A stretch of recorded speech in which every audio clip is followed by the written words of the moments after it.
अस्सलामुअलैकुम, सुबह खैर। कैसे आप सब लोग? ठीक ठाक है, मज़े में हैं, एंजॉय कर रहे हैं। एंजॉय करना बड़ा ज़रूरी है। अच्छा जी, शो के आगाज़ में कुछ बात करते हैं मौसम के हवाले से। मौसम जो है कराची का वो कैसा है उसकी अपडेट आपके साथ में शेयर करते हैं, क्योंकि ये जो मौसम है ना, ये बहुत सारे लोगों के लिए अब अजियत भी बनता जा रहा है, क्योंकि लोग बीमार पड़ रहे हैं। और कराची वाले ना ज़्यादा देर ना सर्दी बर्दाश्त कर सकते हैं ना गर्मी बर्दाश्त कर सकते हैं। तो शहर कायद का जो मौसम है वो सर्द है, खुश्क है, मतलब जो है वो अबर आलूद है। अच्छा जनाब, पारा 12 डिग्री सेंटीग्रेड तक रिकॉर्ड किया गया है। इसके अलावा कम से कम दर्जा हरारत जो है वो 11.5 डिग्री सेंटीग्रेड है। सर्दी की लहर जो है माह जनवरी के आखिर तक बरकरार रहेगी और आइंदा 24 घंटों के दौरान खुश्क मौसम के साथ सर्द रात भी महसूस की जाएगी। अच्छा वैसे कल जो सर्दी है वो इतनी ज़्यादा नहीं थी, सर्दी वैसे कुछ कम ही थी। अच्छा जी, आगे बढ़ते हैं और आपके साथ में शेयर करते हैं कि आज कौन कौन सी अहम समातें हैं। और आज सिंध हाई कोर्ट में जो है वो अहम केसेस की समातें हैं, जिसमें जनाब कौन कौन सी समातें हैं, गैर कानूनी तामीरात हैं और तजावुज़ात के मुतालिक ये समाते हैं। अच्छा जी, आगे बढ़ते हैं और आपके साथ में शेयर करते हैं गोल्ड के प्राइस, यानी जो सोने के रेट हैं वो क्या हैं। तो जी सोने की जो कीमत में कमी है वो, अच्छा ये कुछ इस तरह से है कि सोने की कीमत में कमी, जबकि तलब पर जो है वो चांदी महंगी हो गई है। आलमी बाजार में सोना $15 कमी से $5,082 फी औंस पर आ गया और 1 तोला सोना 1,500 रुपये कमी से 5,30,562 का हो गया है।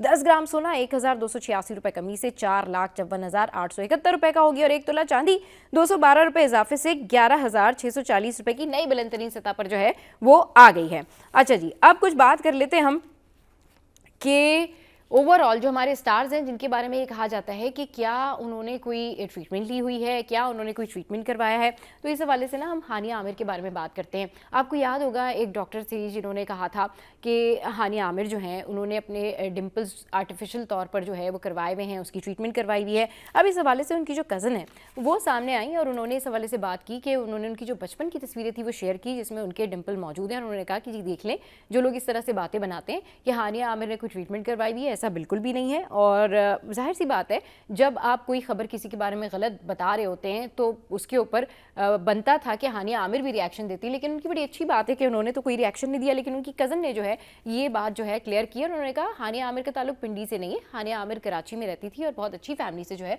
उनका ताल्लुक है। और वाकई में हानिया आमिर जो है पूरे पाकिस्तान की, कहना चाहिए, एक ऐसी आइकन है, ऐसी पर्सनैलिटी है जिन्हें सभी पसंद करते हैं। अच्छा जी, अब आगे बढ़ते हैं और आपके साथ में शेयर करते हैं सानिया गुल प्लाजा के हवाले से, जिस तरीके से यहाँ पर भी ब्रेन बिल्डिंग हो रही है कि अब ये जो कुछ भी हादसा हुआ है इसके बाद अब कमेटी बनाई जाए, जुडिशल तौर पर इंक्वायरी की जाए। वहीं जो मरियम नवाज़ हैं अब भी वो बाज़ाब्ता तौर पर इस हवाले से उन्होंने कहा है कि भाई अगर सानिया गुल प्लाजा साने में सिंध हुकूमत को कोई मदद चाहिए तो मैं ताउन के लिए तैयार हूँ। और यहाँ भी बहुत सारे लोगों ने इस तरह से कहा था कि जी जिस तरह से मरियम नवाज़ पंजाब में काम कर रही हैं तो उस तरह से उनको कराची आ जाना चाहिए और हमारे लिए भी काम करना चाहिए। बहुत सारे एक्टर्स ने भी इस हवाले से बात की थी कि जी हमें मरियम नवाज़ जैसी जो वज़ीर आला हैं वो चाहिए। और इसी के रिएक्शन में आप देखिए कि फिर एमकेएम ने भी एहतजाज करना शुरू किया और फिर उसके बाद दीगर सियासी पार्टीज़ भी अपने अपने मौक़िफ़ बयान कर रही थी और फिर पीपल्स पार्टी से इस्तीफ़े का मुतालबा किया गया। और वहीं पर फिर हमने देखा कि जो सारी सूरत हाल रही, फिर शरील नाम मेमन ने कहा कि भाई मैं क्यों इस्तीफ़ा दूंगा चंद लोगों के कहने पर, एमकेएम के पाकिस्तान के कहने पर, और वो जब जुडिशल कमेटी इंक्वायरी तहकीकात होंगी तब देखा जाएगा। तो ये मामला कुछ इस तरीके से है। अब एक और वर्ल्ड रिकॉर्ड आपके साथ में शेयर करते हैं and that's amazing, that's commendable. अच्छा जी, ये है तवील तरीन वक्त तक दरख्त को गले लगाने का रिकॉर्ड। ये वर्ल्ड रिकॉर्ड कायम किया है और ये कहनी है कि एक माहौलियाती कारकुन है जिन्होंने तवील तरीन वक्त तक दरख्त को गले लगाए रखा और Guinness book of world record कायम किया। अच्छा जी, ये 22 साला ट्रोफीना है जिन्होंने 72 घंटे तक जो है ये रिकॉर्ड बनाया और इससे पहले जो है गाना के फ्रेडिक, उनके पास ये रिकॉर्ड था और इन्होंने ये रिकॉर्ड जो है 72 घंटे तक इस दरख्त के साथ ये रही और ये रिकॉर्ड इन्होंने कायम किया है। इस तरह के जो रिकॉर्ड्स हैं वो बड़ी अहमियत के हामिल होते हैं, क्योंकि इन रिकॉर्ड्स के साथ में ना आप ये चेक कर सकते हैं कि लोगों का जो स्टेमिना है वो कैसा है और लोग किस किस तरीके से अपने जो गोल्स हैं वो अचीव कर सकते हैं। अच्छा जी, यहाँ वक्त तो है एक ब्रेक का और ब्रेक के बाद वापस आएंगे तो करेंगे ढेर सारी बातें। आपने कहीं नहीं जाना, हमारे साथ रहना है। मेरी चाय भी आ चुकी है और आई होप कि आप लोग भी इस वक्त छोटा सा टी ब्रेक ले लें। Welcome back. अच्छा जी, बात करते हैं कि हमारे यहाँ जो सकगजीदगी के वाक़यात हैं ना वो बहुत ज़्यादा बढ़ते जा रहे हैं और इस हवाले से हुकूमत भी कुछ नहीं करती और बेबसी की सूरत हाल नज़र आती है, वैक्सीन की भी कमी होती है और इस तरह के वाक़यात बढ़ते जा रहे हैं। रेबीज़ जो है लोगों में बहुत ज़्यादा अब बढ़ती जा रही है, क्योंकि वो एरियाज़ जो पसमानदा इलाके हैं, इनफैक्ट शहरी इलाकों में भी अब आपको जगह जगह इस तरह से ये डॉग्स नज़र आते हैं। और फिर ये जो आवारा कुत्ते होते हैं, जो स्ट्रे डॉग्स होते हैं, इनकी वजह से लोगों को शदीद मुश्किलात का सामना है। कई दफ़ा हम सिटी एट 10 में इस इशू को हाईलाइट कर चुके हैं, कई दफ़ा हम इस बारे में बात कर चुके हैं, आपको स्टैट्स भी बता चुके हैं कि पूरे साल में ओवरऑल कितने लोग इन वाक़यात का शिकार हुए, कितने बच्चे जो है इसका शिकार हो जाते हैं। ख़ास तौर पर ख़वातीन, बूढ़े और जवान जो बच्चे होते हैं, उन लोगों के लिए जो है बहुत ज़्यादा मसला होता है। कई ऐसी गलियाँ होती हैं जहाँ से गुजरना मुश्किल हो जाता है, लेकिन कोई पूछने वाला नहीं है। अच्छा, फिर अलमिया ये है कि वक्त पर तिब्बी इमदाद भी नहीं मिलती, अगर वैक्सीन मिल जाए तो फिर भी लोगों को नहीं बचा पाते। और ये अलमिया सिंध से लेके ओवरऑल अगर देखा जाए ना, तो इंटीरियर सिंध से लेके कराची तक आपको नज़र आता है। अच्छा, इस पर बात करने के लिए जुल्फिशा आसिम ने हमें ज्वाइन किया है, CEO हैं लाइफ सेंचुरी से। उनको शो में वेलकम करते हैं। अस्सलाम वालेकुम, वेलकम टू द शो। कैसी हैं आप? ठीक ठाक हैं? वालेकुम अस्सलाम and very good morning. Thank you Saba for calling me over. नहीं, सेम हियर सेम हियर। अच्छा जी, आप मुझे ये बताइए कि अब ये जो इशू है ये बढ़ता जा रहा है और इसको किस तरीके से कंट्रोल किया जाएगा? क्या मुनज़्ज़म तरीका बनाया जा सकता है कि ये जो सख्त गजीदगी के वाक़यात बढ़ते जा रहे हैं, इससे बचा जा सके? अच्छा देखिए, एक तो ये है कि हम इसमें प्रिवेंटिव मेजर्स की भी बात कर सकते हैं। इसमें ये है कि हम गवर्नमेंट लेवल की भी बात कर सकते हैं, गवर्नमेंट की क्या ज़िम्मेदारी है, लेकिन शहरियों की अपनी भी ज़िम्मेदारी है, उसकी भी बात होनी चाहिए। तो जब हम गवर्नमेंट के लेवल पे बात करते हैं तो उसका तो देखिए एक ही इलाज है कि इन तमाम जो स्ट्रे डॉग्स हैं, इनको जो है कन्फाइन किया जाए किसी एक एरिया में, हाँ, या मल्टीपल एरियाज ऐसे बनाए जाएं इनके लिए कि जहाँ पे कन्फाइन किया जा हाँ, सके। हाँ, क्योंकि इसके अलावा तो आप हमारे पास, क्योंकि इनकी तादाद इतनी ज़्यादा बढ़ चुकी है हाँ। कि ऐसा नहीं हो सकता कि इनको छोड़ दिया जाए जी, जी। शहर में। जी, बिल्कुल। जब हम बात करते हैं प्रिवेंटिव मेजर्स की, जो हमें एज़ अवाम को हमें अडॉप्ट करने चाहिए, वो बेसिकली ये है कि भई आपको पता होना चाहिए कि आपके साथ जो क्रीचर्स इस दुनिया में हैं, चाहे वो कुत्ते हैं, चाहे वो बिल्लियाँ हैं हमारी, या और जानवर हैं जो हमारे आस-पास हैं, पौधे हैं सब, इन सबको एक साथ रहने की कोएग्जिस्टेंस जो होती है ना, वो सीखना आना चाहिए। जब हम कोएग्जिस्टेंस की बात करते हैं तो कोई भी जानदार होता है ना, उसको आप इस तरह से नहीं ट्रीट कर सकते कि आप उसको कहें कि जी आपने उसको मार दिया है या आपने उसको तंग किया है और वो आपको रिएक्ट नहीं करेगा। सही। देखिए रेबीज का क्या होता है, रेबीज उसी सूरत में फैलता है कि जब जिस कुत्ते को रेबीज है, उसने अगर आपको काट लिया है या आपको एक खरोश आ गई है आपके उसके नेल्स की वजह से, हुँ। तो फिर रेबीज आपको इफेक्ट करता है। तो देखिए आप जब हम रेबीज से कहते हैं, और ये एक बच्ची का एक किस्सा जो अभी रिसेंटली भी जी, हुआ जी, है, बिल्कुल। हाँ। उसमें जब हमने देखा कि वो बच्ची जो है बेचारी, अब जो है वो फियर ऑफ एयर भी है, उसको फियर ऑफ वाटर भी है। Right. Imagine the same thing with the dog. वो डॉग बेचारा जो इस वक्त गली में घूम रहा है, वो उसको एयर का भी फियर है, उसको वाटर का भी फियर है। वो हर चीज को अपने लिए जो है ना इस वक्त एक अजीब जहनी कश्मकश का शिकार है, बल्कि जहनी बीमारी का शिकार है। जी, जी, बिल्कुल। तो आप उसको भी, एक परेशान और बीमार तरीन डॉग को जब आप उसको पेबल्स फेंकेंगे, जब आप उसको तंग करेंगे, तो फिर आप क्या रिएक्ट उससे एक्सपेक्ट कर सकते हैं? सही, वो तो बिल्कुल। ऑब्वियसली आपको अपनी अपनी डिफेंस में कुछ ना कुछ तो करेगा वो।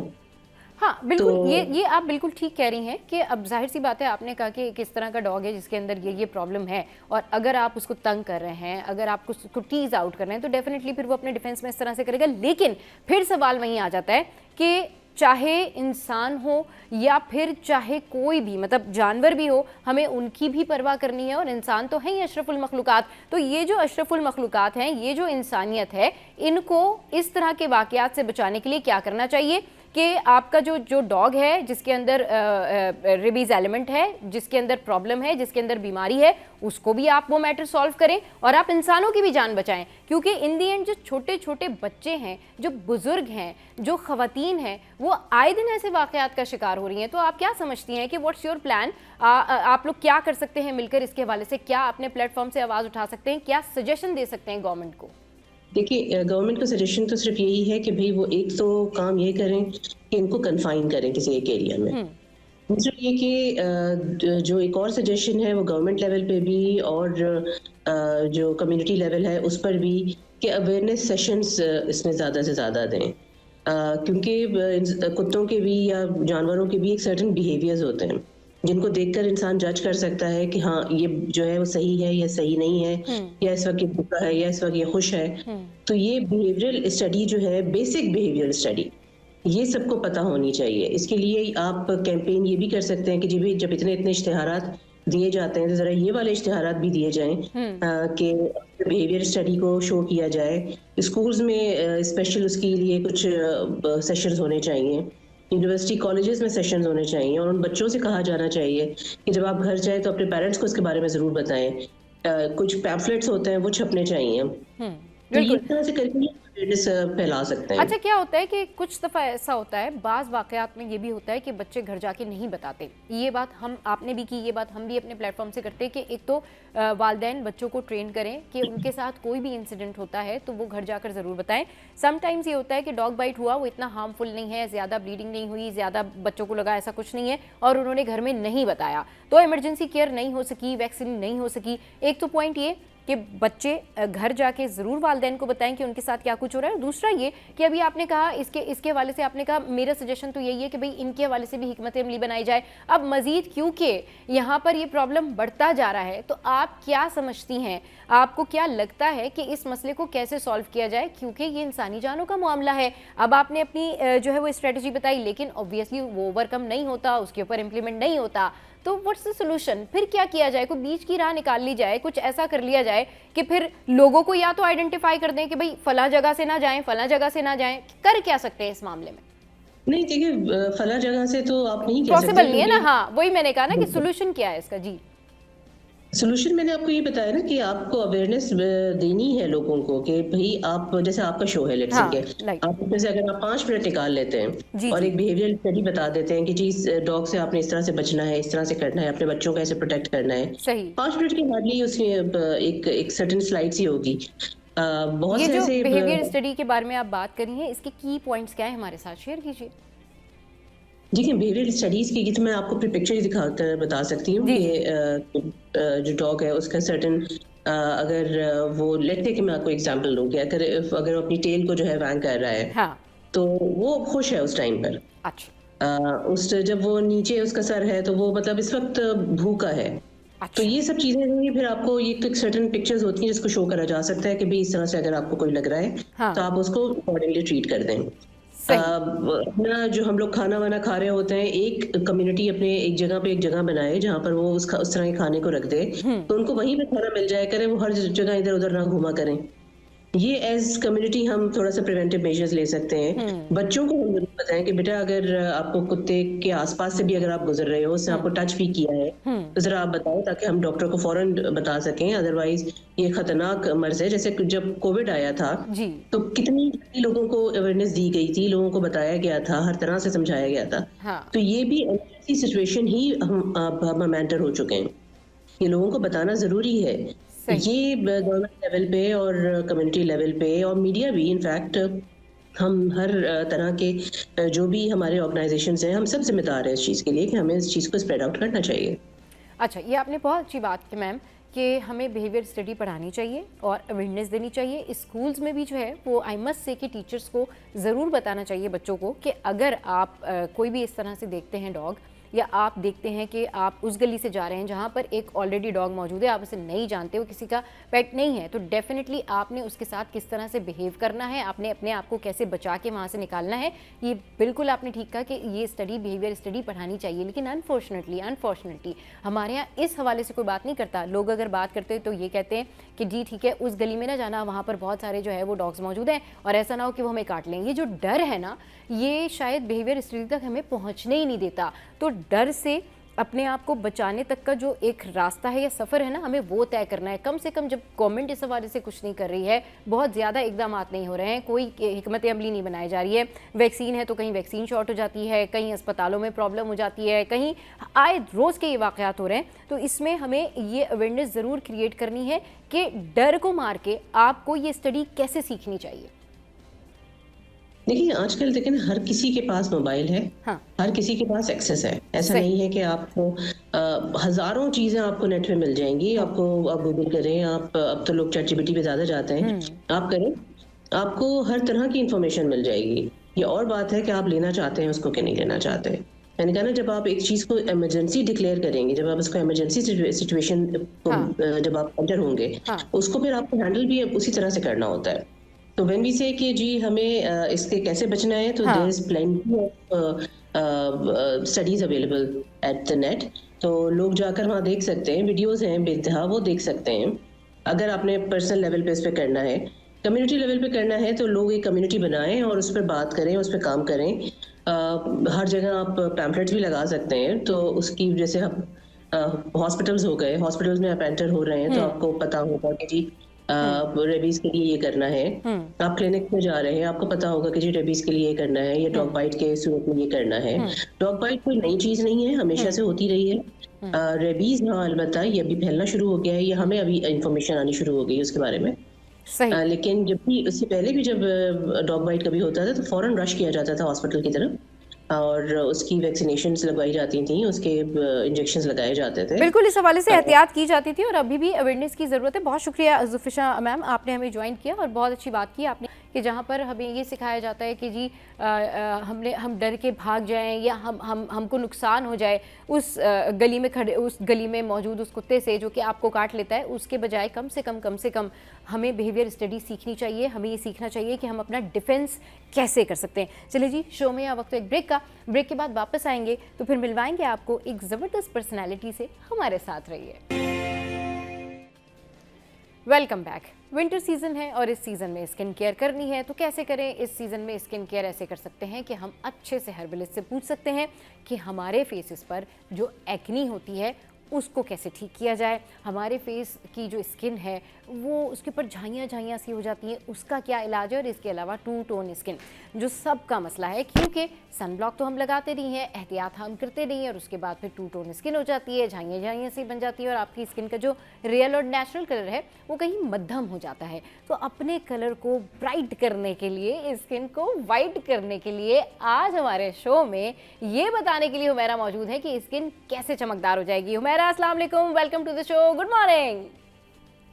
Walaikum assalam. Good morning to you also and your viewers. Yes yes yes, ये बताएं कि स्किन चमकदार कैसे होगी, स्किन वाइट कैसे होगी और स्किन पे ग्लो कैसे आएगा। देखो, सबसे पहले पानी का इंटेक बहुत जरूरी है। जितना हम पानी का इंटेक करेंगे उतनी ही हमारी स्किन बहुत सबसे पहले, क्योंकि बॉडी को मॉइस्चर रखना बहुत जरूरी है। पानी कमी की वजह से रिंकल्स भी आते हैं, हम्म, ड्राइनेस भी आती है और फिर आप की स्किन पैची लुक दे रही होती है। हम्म, तो कोशिश करो पानी का इंटेक ज्यादा लो। विटामिन सी, जितने फ्रूट्स हैं विटामिन सी से रिलेटेड वो सारे फ्रूट्स आप लो। और दूसरा ये है कि आपने अपनी स्किन की ना रात में सोते हुए खासतौर पर एक टेक केयर करनी होती है।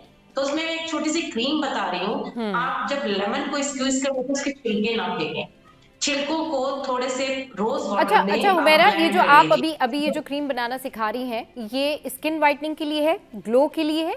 ये थोड़ा सा बताइएगा ताकि लोगों को पता चल सके कि स्पेसिफिकली किस चीज के लिए लोग लगाएं।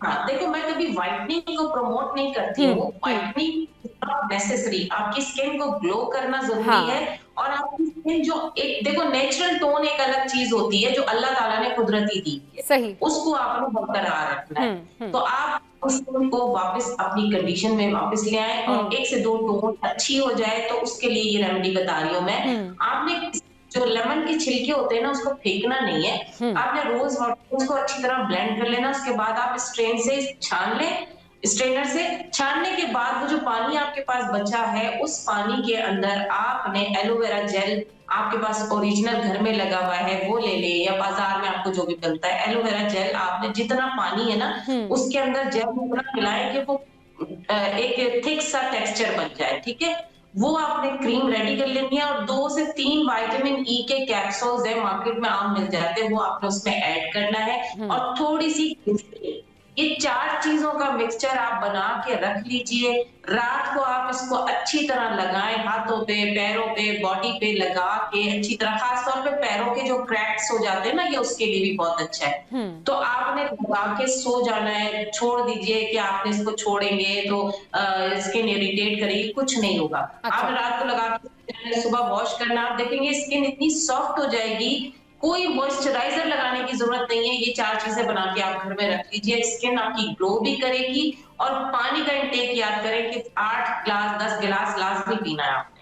अच्छा, सही, मतलब पानी का इंटेक जो है वो अच्छा रखना है। अच्छा मेरा चलिए बिल्कुल। ये तो हो गई क्रीम, और डेफिनेटली लोग इसको अप्लाई करेंगे अपनी स्किन पे तो उनको बहुत फ़र्क पड़ेगा। अच्छा ये बताएं कि मैंने शुरू में बात की थी कि एक्नी के लिए और टू टोन स्किन के लिए क्या किया जाए। अच्छा, एक एक्नी वो होती है जो आपने देखा होगा कि नॉर्मल पिंपल होते हैं, और एक एक्नी जो है वो इन्फ्लेमेशन वाली एक्नी होती है। पूरा मुँह जो है उसके साथ साथ रेड हो रहा होता है, यानी कि वो बहुत मोटे मोटे दाने होते हैं। उसका क्या इलाज है? क्योंकि जो नॉर्मल एक्नी होती है तो चले वो तो ये होता है कि पानी वगैरह पिया आपने, या फिर आपके मैदे में गर्मी हो जाती है उससे ठीक हो जाती है, लेकिन वो जो पूरी स्वेलिंग से भी होते हैं, मोटे मोटे दाने होते हैं और रेड रेड हो रही होती है स्किन, उसके लिए लोग बहुत परेशान होते हैं। और अगर वो ट्रीटमेंट्स भी करवाते हैं तो डॉक्टर उनको कहते हैं जी 1 साल लगेगा और ये स्लोली स्लोली जो है वो खत्म होगी, मतलब ये जाते जाते आपको टाइम लग जाएगा इसको। इसके लिए आपने करना क्या है, उनाब आपको बाजार में मार्केट से आम मिल जाएगा, ठीक है, पंसार स्टोर से। हम्म। आपने उनाब के 6 से 7 दाने 1 कप पानी में पकाना है उसको। और उसका पानी अच्छी तरह जब वो जोश आ जाए, छान के ये पानी आपने डेली पीना है। कोई भी टाइम आप पी लीजिए, दिन के टाइम में, ठीक है। हम्म। डेली आपने पीना है। उससे होगा क्या, उससे आपका खून साफ होगा, आपकी बॉडी की डिटॉक्सिफिकेशन होगी। जब हम्म। आपका ब्लड क्लियर होगा तो आपकी ये वाली प्रॉब्लम खुद ब खुद चली जाएगी। और इसको नोचिंग ना कीजिए, जितना आप छेड़ेंगे तो निशान जाएगा। हम्म। अच्छा, अब अगर एक्नी का निशान रह जाता है, ये एक्नी तो मैंने सिर्फ पीने खाने के हिसाब से बताई हैं चीजें। अब आपने एक मास्क बनाना है जो कि मड की सूरत में होगा। आपने उस मास्क में लेना है मुल्तानी मिट्टी। सबसे पहले तो मुल्तानी मिट्टी 4 चम्मच, हम्म। और 2 चम्मच उसके अंदर आपने मिला लेना है जो है कोई भी जौ का आटा ले लीजिए, चावल का आटा ले लीजिए, जो आपको जो पाउडर फॉर्म में अवेलेबल हो। जौ का आटा और चावल का आटा ये ले लीजिए। और इसके अंदर आपने मेरे ख्याल से कोई चीज रोज वाटर में आपने ये मड मास्क जो है फेस पे अप्लाई करना है अपवर्ड मूवमेंट में। और खास तौर पे जहां आपके दाने हैं, क्योंकि चीक्स पे ज्यादा होते हैं, तो ये लगाना है आपने। हम्म। ड्राई होने देना है और सादे पानी से वॉश कर लेना है। ये वाला मास्क आपने दिन में कोशिश करें 2 दफा लगाएं। अगर आपका सीबम प्रोड्यूस ज्यादा हो रहा है तो सीबम की एक्सक्रीशन बंद करनी है हमने बस। ये सीबम बंद हो जाएगा, आहिस्ता आहिस्ता आपके निशान भी खत्म हो जाएंगे। और वो जो ब्लैक वाले निशान एंड में रह जाते हैं, हम्म। उसके लिए बेहतरीन टोटका है। तो जो आप केला खा के छिलका फेंक देते हैं, हम्म। तो केले की जो अंदर वाली साइड स्किन की होती है वो आप लगा के, या तो उसका थोड़ा सा पील कर लीजिए। पील करने के बाद उसको किसी भी मड मास्क में आपने थोड़ा सा जैसे पाउडर फॉर्म में उसको वो कर लेना है, थिक कर लेना है। और वो आपने लगाना है, जैसे आपने जहां जहां दाने हैं वहां लगाइए। हम्म। ड्राई 20 मिनट के बाद वॉश कर लीजिए, वो निशान भी आपके गायब हो जाएंगे। अच्छा ठीक है। अच्छा उमेरा ये बताएं कि अब बहुत सारे लोगों की स्किन पर ना दाग होते हैं, ऐसे दाग होते हैं जो खड्डों की सूरत में होते हैं, यानी वो फिर उसको फिल करवाने के लिए ट्रीटमेंट्स करा रहे होते हैं और फिर उसके बाद बार बार उनको ट्रीटमेंट करानी पड़ती है। और फिर वो कहते हैं जी इसके ऊपर हम क्या करवाएं, मतलब इसका इलाज ही ये कि अगर हमें बहुत अच्छी स्मूथ स्किन रखनी है तो हमें ये खड्डे जो है आम आदमी की समझ बूझ के लिए मैं कह रही हूँ कि ये खड्डे जो हैं ये भरवाने पड़ेंगे लोगों को, तो वो उसकी रेमेडी क्या है कि वो महंगे ट्रीटमेंट से उनकी जान छूट जाए? देखो, इसकी रेमेडी तो यही है कि आप जब जब ये मास्क लगाएंगे, क्योंकि देखो वो खड्डे नहीं होते, बेसिकली वो पोर्स होते हैं जो वो इतने लार्ज हो जाते हैं सीबम की एक्सक्रीशन के बाद कि वो पोर्स बड़ा होते होते, क्योंकि दाना होता है वो हम छेड़ते रहते हैं, वो दाना खत्म होता है, उसके नीचे की जो जगह होती है वो हील अप होने में थोड़ा सा टाइम लगता है। तो सही। उसके लिए जो लास्ट टाइम मैंने गौशा रोलर का जिक्र किया था, बिल्कुल हाँ। उसके लिए जब भी आप क्लेंजिंग करो तो गौशा रोलर से आपने रोल करना है, ऊपर की तरफ आपने स्किन को रोल करते चले जाना है। तो वो आपकी स्किन वापस अपनी जगह पे रीजनरेट हो जाएगी। उसके लिए परेशान नहीं हो।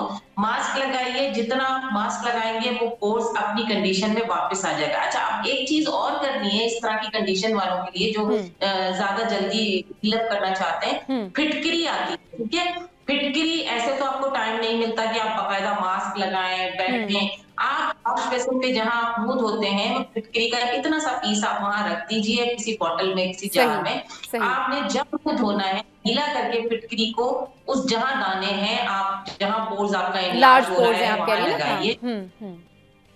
हाँ, तो वहाँ वो लगाइए गीली फिटकरी और थोड़ी देर छोड़ दीजिए, उसके बाद सादे पानी से धो लीजिए, आपकी स्किन टाइट होना शुरू हो जाएगी। जो ही टाइट होना शुरू होगी तो आप देखिएगा कि आपके जो वो खड्डे हो रहे हैं या पोर्स एनलार्ज हो गए, वो अपनी जगह पे वापस आ जाएंगे। सही, ठीक है। चलिए हुमैरा, आप हमारे साथ मौजूद रहिए शो में। यहाँ वक्त है एक ब्रेक का। ब्रेक के बाद वापस आएंगे तो हुमैरा से स्किन के हवाले से मजीद बात करेंगे, और आज हम ब्राइड्स के हवाले से बात करेंगे कि उनकी शादी से कितने दिन पहले उनको स्किन पे रेमेडीज़ करनी चाहिए और क्या क्या चीज़ें अप्लाई करनी चाहिए जिससे उनकी स्किन हेल्दी लगे, ग्लो आए, और कम से कम वो इस तरह से मेंटेन हो सके कि वो अपने इवेंट के अंदर मौजूद हों तो वो ग्लो कर रही हूँ। क्योंकि बहुत सारी ब्राइड्स जो हैं वो ट्रीटमेंट्स तो लेती हैं, लेकिन जिस दिन उनका निकाह है, जिस दिन उनका वलीमा है, जिस दिन उनकी माइयों है, मेन इवेंट है, उस दिन उनका चेहरा डल डल लगता है और ऐसा लगता है जैसे लिथार्जिकपन चेहरे पे आ रहा है। इसको दूर करने का क्या हल है, ये जानेंगे छोटे से ब्रेक के बाद। हमारे साथ रहिए। Welcome back. तो ब्राइड्स को कितने दिन पहले अपनी स्किन केयर करनी चाहिए, हुमैरा हमारे साथ मौजूद है। हुमैरा, ब्राइड्स को स्किन केयर कितने दिन पहले करनी चाहिए अपनी शादी से? और वो बहुत सारी ट्रीटमेंट करवाती हैं और सेम डे, मेन डे के ऊपर जो है वो उनका चेहरा काला काला हो जाता है, लेथार्जिक लगती हैं, ऐसा लगता है जैसे पता नहीं हुई कितनी इनके ऊपर उदासी है, कितनी परेशानी है, कितनी थकावट है, क्या पता नहीं कोई टेंशन है, क्यों नहीं वो फिर बहुत सारी ब्राइड्स प्यारी नहीं लग पाती, उसकी क्या रीज़न होती है? उसकी रीजन ये होती है कि ब्राइड इतनी कॉन्शियस हो रही होती है कि वो टेंशन ले रही होती है। अब टेंशन में क्या होता है, आपके जो हार्मोन्स हो रहे थे ना वो बिगड़ रहे होते हैं। उसकी वजह से आपका सारा टेंशन जो है वो फेस पे आ रहा होता है, और जितना भी जो भी आप खाएंगे पिएंगे, जो भी चीज होगी, सबसे पहले आपका फेस पे आती है। तो आप टेंशन बिल्कुल भी नहीं लो, टेंशन नहीं लेना है। और कम से कम 1 महीने पहले, अब मैं आपको कोई लगाने की चीज नहीं बता रही हूँ, आपने कुछ फ्रूट्स के जूस लेने हैं, जो हम एबीसी फ्रूट जूस कहते हैं ना, वो आपने लेना है, जिसमें आपका बीट रूट होगा, आपका एप्पल होगा। अब जैसे अभी सीजन है तो आप ऑरेंज ले लीजिए, गाजर ले लीजिए, ये जूस आपने पीना ही पीना है। एप्पल, गाजर और बीटरूट का जूस तो मैं कहती हूँ बेहतरीन जूस है इस सीजन में। अगर आप लेंगे तो आपकी स्किन बहुत अच्छी होगी, आपका लिवर जो है फंक्शन फास्ट हो जाएगा, यानी ये आपके लिवर को जो है डिटॉक्स कर रहा होगा, आपके ब्लड को लिवर के थ्रू। ये वाला जूस बेहतरीन है, मैं कहती हूँ नॉर्मली भी लोगों को लेना चाहिए। ये जूस पीना शुरू करें बच्चियां। दूध का इस्तेमाल लाजमी करें। दूसरा यह कि लगाने के लिए एक उपटन मैं बता रही हूँ, आप चाहे तो वो फेस पे भी लगा सकती हैं। बाजार के उपटन फेस पे यूज ना किया करें, मैं कहती हूँ, क्योंकि उन्हें नहीं पता कि स्किन में क्या क्या है, वो तो ग्लो के लिए भी बहुत सारी चीजें डाल देते हैं।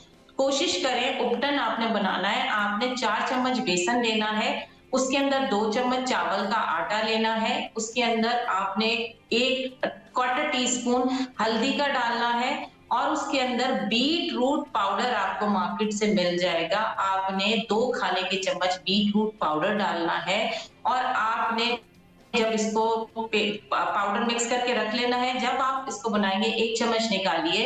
अगर तो ड्राई स्किन है तो आप इसके अंदर क्रीम भी ऐड कर सकते हैं, कोई भी खाने वाली थोड़ी सी क्रीम ऐड कर लीजिए और रोज वाटर में मिला के बनाइए। और जो एक्नी वाले या ऑयली स्किन है, वो सिंपल रोज वाटर में पेस्ट बना के ये आप लगाइए। लगाने के बाद आपने हल्के हाथ से मसाज करना है और उसको छोड़ दीजिए। छोड़ने के बाद आप 10-15 मिनट इसको ड्राई होने दीजिए और वॉश कर लीजिए। ये देखिएगा बेहतरीन किस्म का आपका मास्क भी रेडी हो गया, उपटन भी हो गया, आपकी स्किन भी ग्लो करेगी, कोई दाग धब्बा आपकी स्किन पे नहीं बचेगा, और स्किन आपकी देखिएगा कि फेयर की तरफ भी जाएगी, रंग गोरा नहीं करेगी, हाँ, टोन आपकी clear होना शुरू हो जाएगी, बेहतर हो जाएगी, स्किन क्वालिटी बेहतर हो जाएगी। अच्छा, इसको एक महीने तक करना है? मतलब जिन लड़कियों की शादियां हैं वो 1 महीने पहले से शुरू कर दें ये रेमेडी? डेली एक टाइम करना शुरू करें। और देखें, टेंशन नहीं लें, जितना आप कॉन्शियस होंगी ना, टेंशन लेंगी तो उसके हिसाब से मैं कहती हूँ फिर आपका कोई ना कोई काम खराब ही होता है। अल्लाह पे भरोसा रखना चाहिए कि ब्राइड को कि मैं अच्छी ही लगूंगी। किसी को देखो, मैं हमेशा कहती हूँ आपकी जो अपनी शख्सियत है ना, उसको आप किसी से कंपेयर मत कीजिए।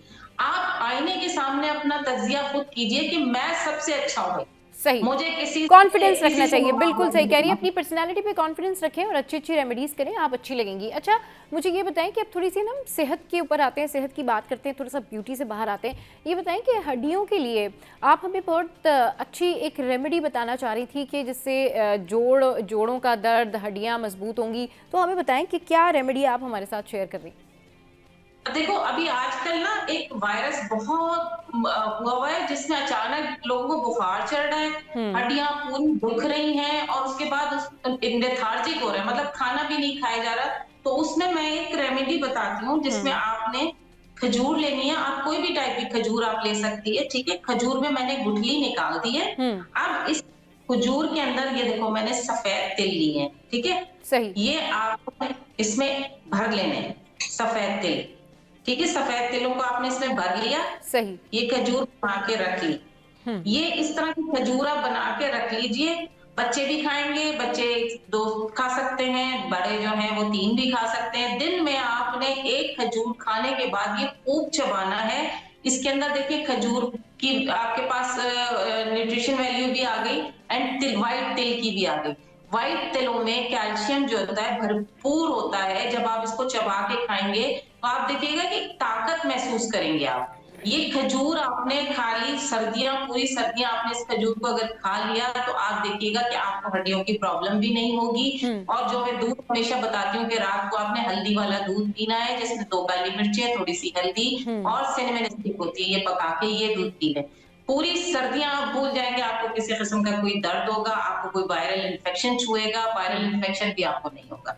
अच्छा उमेरा, स्पेसिफिकली मैं बात करूंगी जोड़ों के दर्द की, घुटनों के दर्द की। बहुत सारी खवातीन ये शिकायत करती हैं कि उनके घुटनों में पेन है, किसी को स्ट्रेस आ जाता है, किसी को चलने में मुश्किल है, और फिर वो एक्सरे वगैरह भी करवाते हैं तो डॉक्टर्स कहते हैं नहीं ठीक है, बस ये पता नहीं क्या प्रॉब्लम है, विटामिन डी की कमी है, या स्ट्रेस आ गया है, या पता नहीं कोई लिगामेंट जो है उसमें प्रॉब्लम है, या पेडलर प्लेक्सस में प्रॉब्लम है। बहुत सारे ऐसे इश्यूज होते हैं लेकिन कुछ फाइंडिंग्स नहीं हो पाती और उनको ये जेनरिक पेन जो है घुटनों में रहता है। उस दर्द को दूर करने के लिए कोई रेमेडी है, कोई ऐसी एक्सरसाइज है जो इस दर्द से निजात मिल सके लोगों को?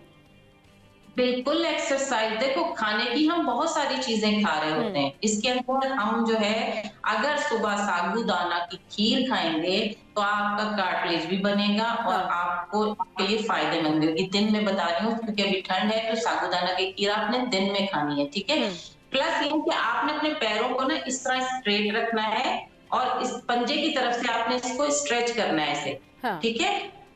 आप अगर स्ट्रेट रख के पंजों को अपनी तरफ आप स्ट्रेच करेंगे तो हाँ, आपका सारा स्ट्रेच जो होगा वो आपके, ये मैं भी तो एल्बो दिखा रही हूँ लेकिन आपका घुटना जो होगा हुँ, वो आपका स्ट्रेच में आएगा अच्छा, और दूसरा इस एक्सरसाइज से हाँ, आपका कार्टिलेज वापस बनना शुरू हो जाएगा। आप देखिएगा कि आपका जो लुआब होता है घुटने का वो वापस बनना शुरू हो जाएगा। हाँ, और एक्सरसाइज में रखना चाहिए, जैसे हम सीढ़ी ऊपर चढ़ना और नीचे उतरना ये वाली एक्सरसाइज होती है ना, इस तरह अगर आप अपने पैरों को भी रखेंगे। मैं जी, तो हमेशा कहती हूँ कि रात को आपको जो रोलर आजकल चले हुए हैं आपने पैरों में के पैरों पे जो आपके नीचे आप हथेलियों पे देख लेंगे सारे पॉइंट्स होते हैं हुँ, आपके, आप जॉइंट का भी होगा, आपके हार्ट का भी होगा। तो ये आप जब रोलर करेंगे ना तो हुँ, आपके पैरों की सारी नसें खुलना शुरू हो जाएंगी। तो अपनी एक्सरसाइज उस रोलर के थ्रू आप करना शुरू कीजिए। आप देखिएगा दिनों में नहीं, आपको घंटों, आप जिस वक्त ये एक्सरसाइज रोलर की करेंगे ना आपको फील होगा कि आपके घुटनों में दर्द की कमी आ रही है।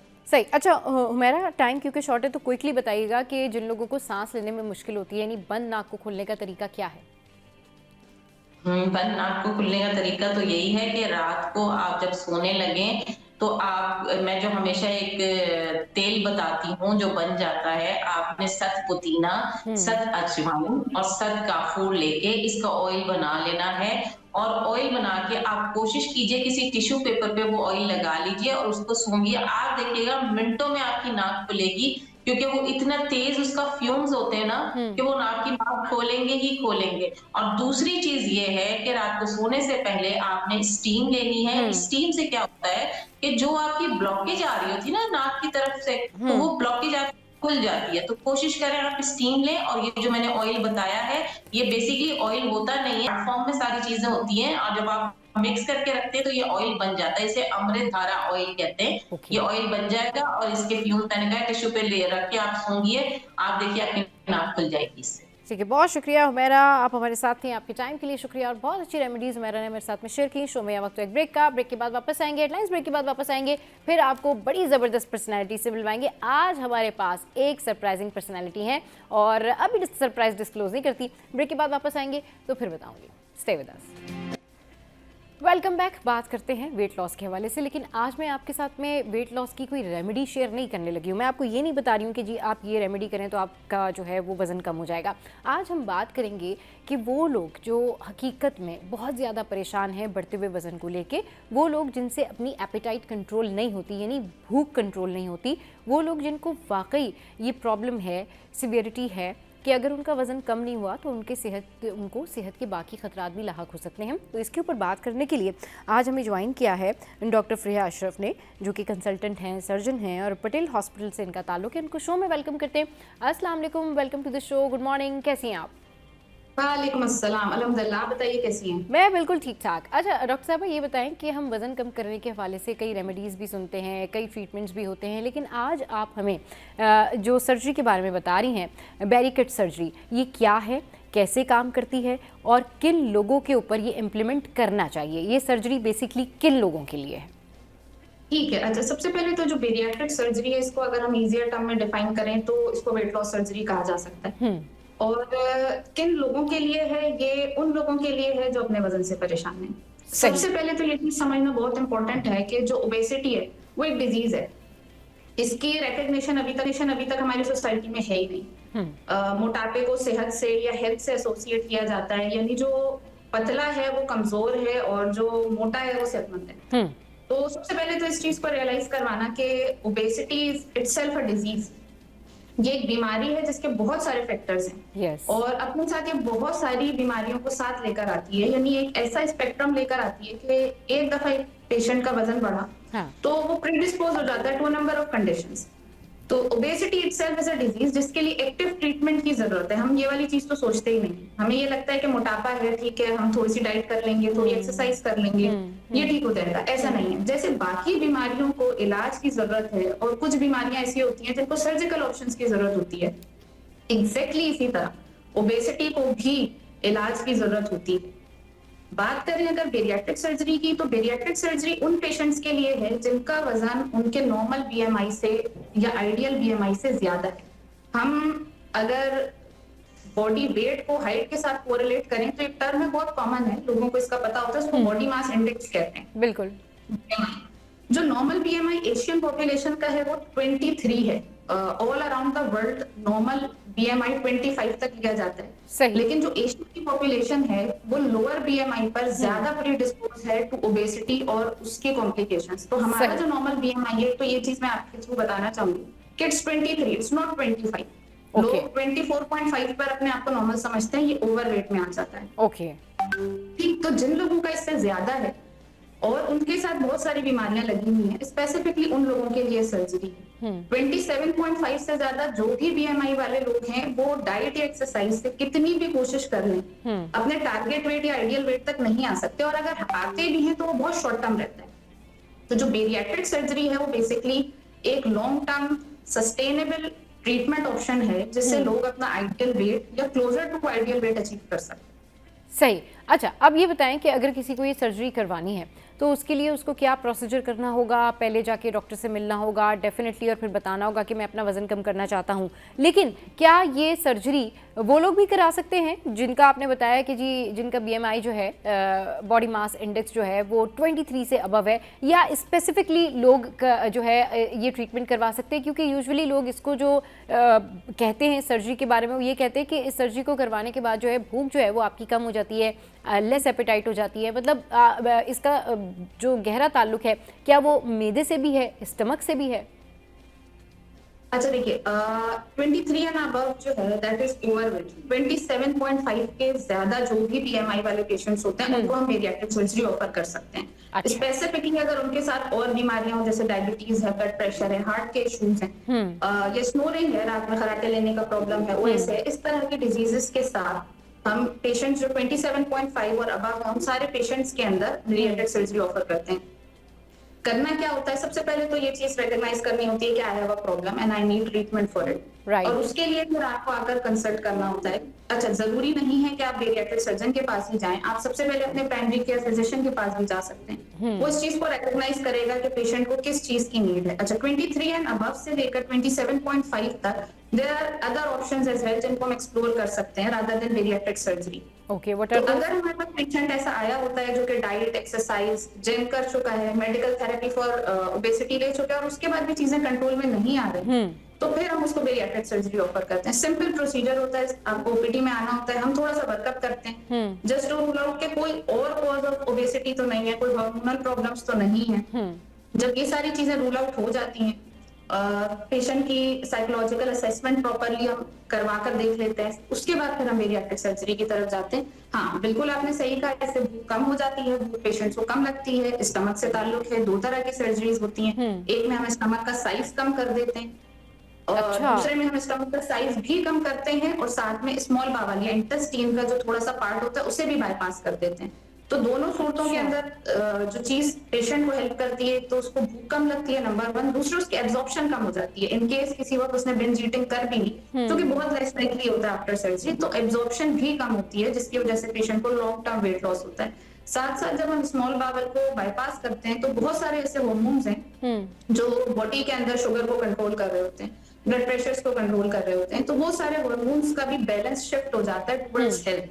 और हमारे most of the patients 6 months down the lane down the bariatric surgery pathway of हो जाते हैं डायबिटिक मेडिकेशन से और हाइपरटेंसिव मेडिकेशन से।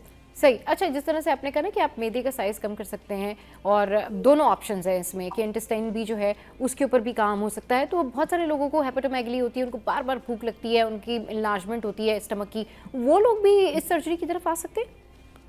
अच्छा, हेपेटोमेगेली और स्टमक की डायलेशन दोनों डिफरेंट चीजें हैं। अच्छा, तो हमारे पास पेशेंट्स आते हैं ओबीस पेशेंट्स, उनमें हेपेटोमेगेली 100 में से 95% लोगों को होती है।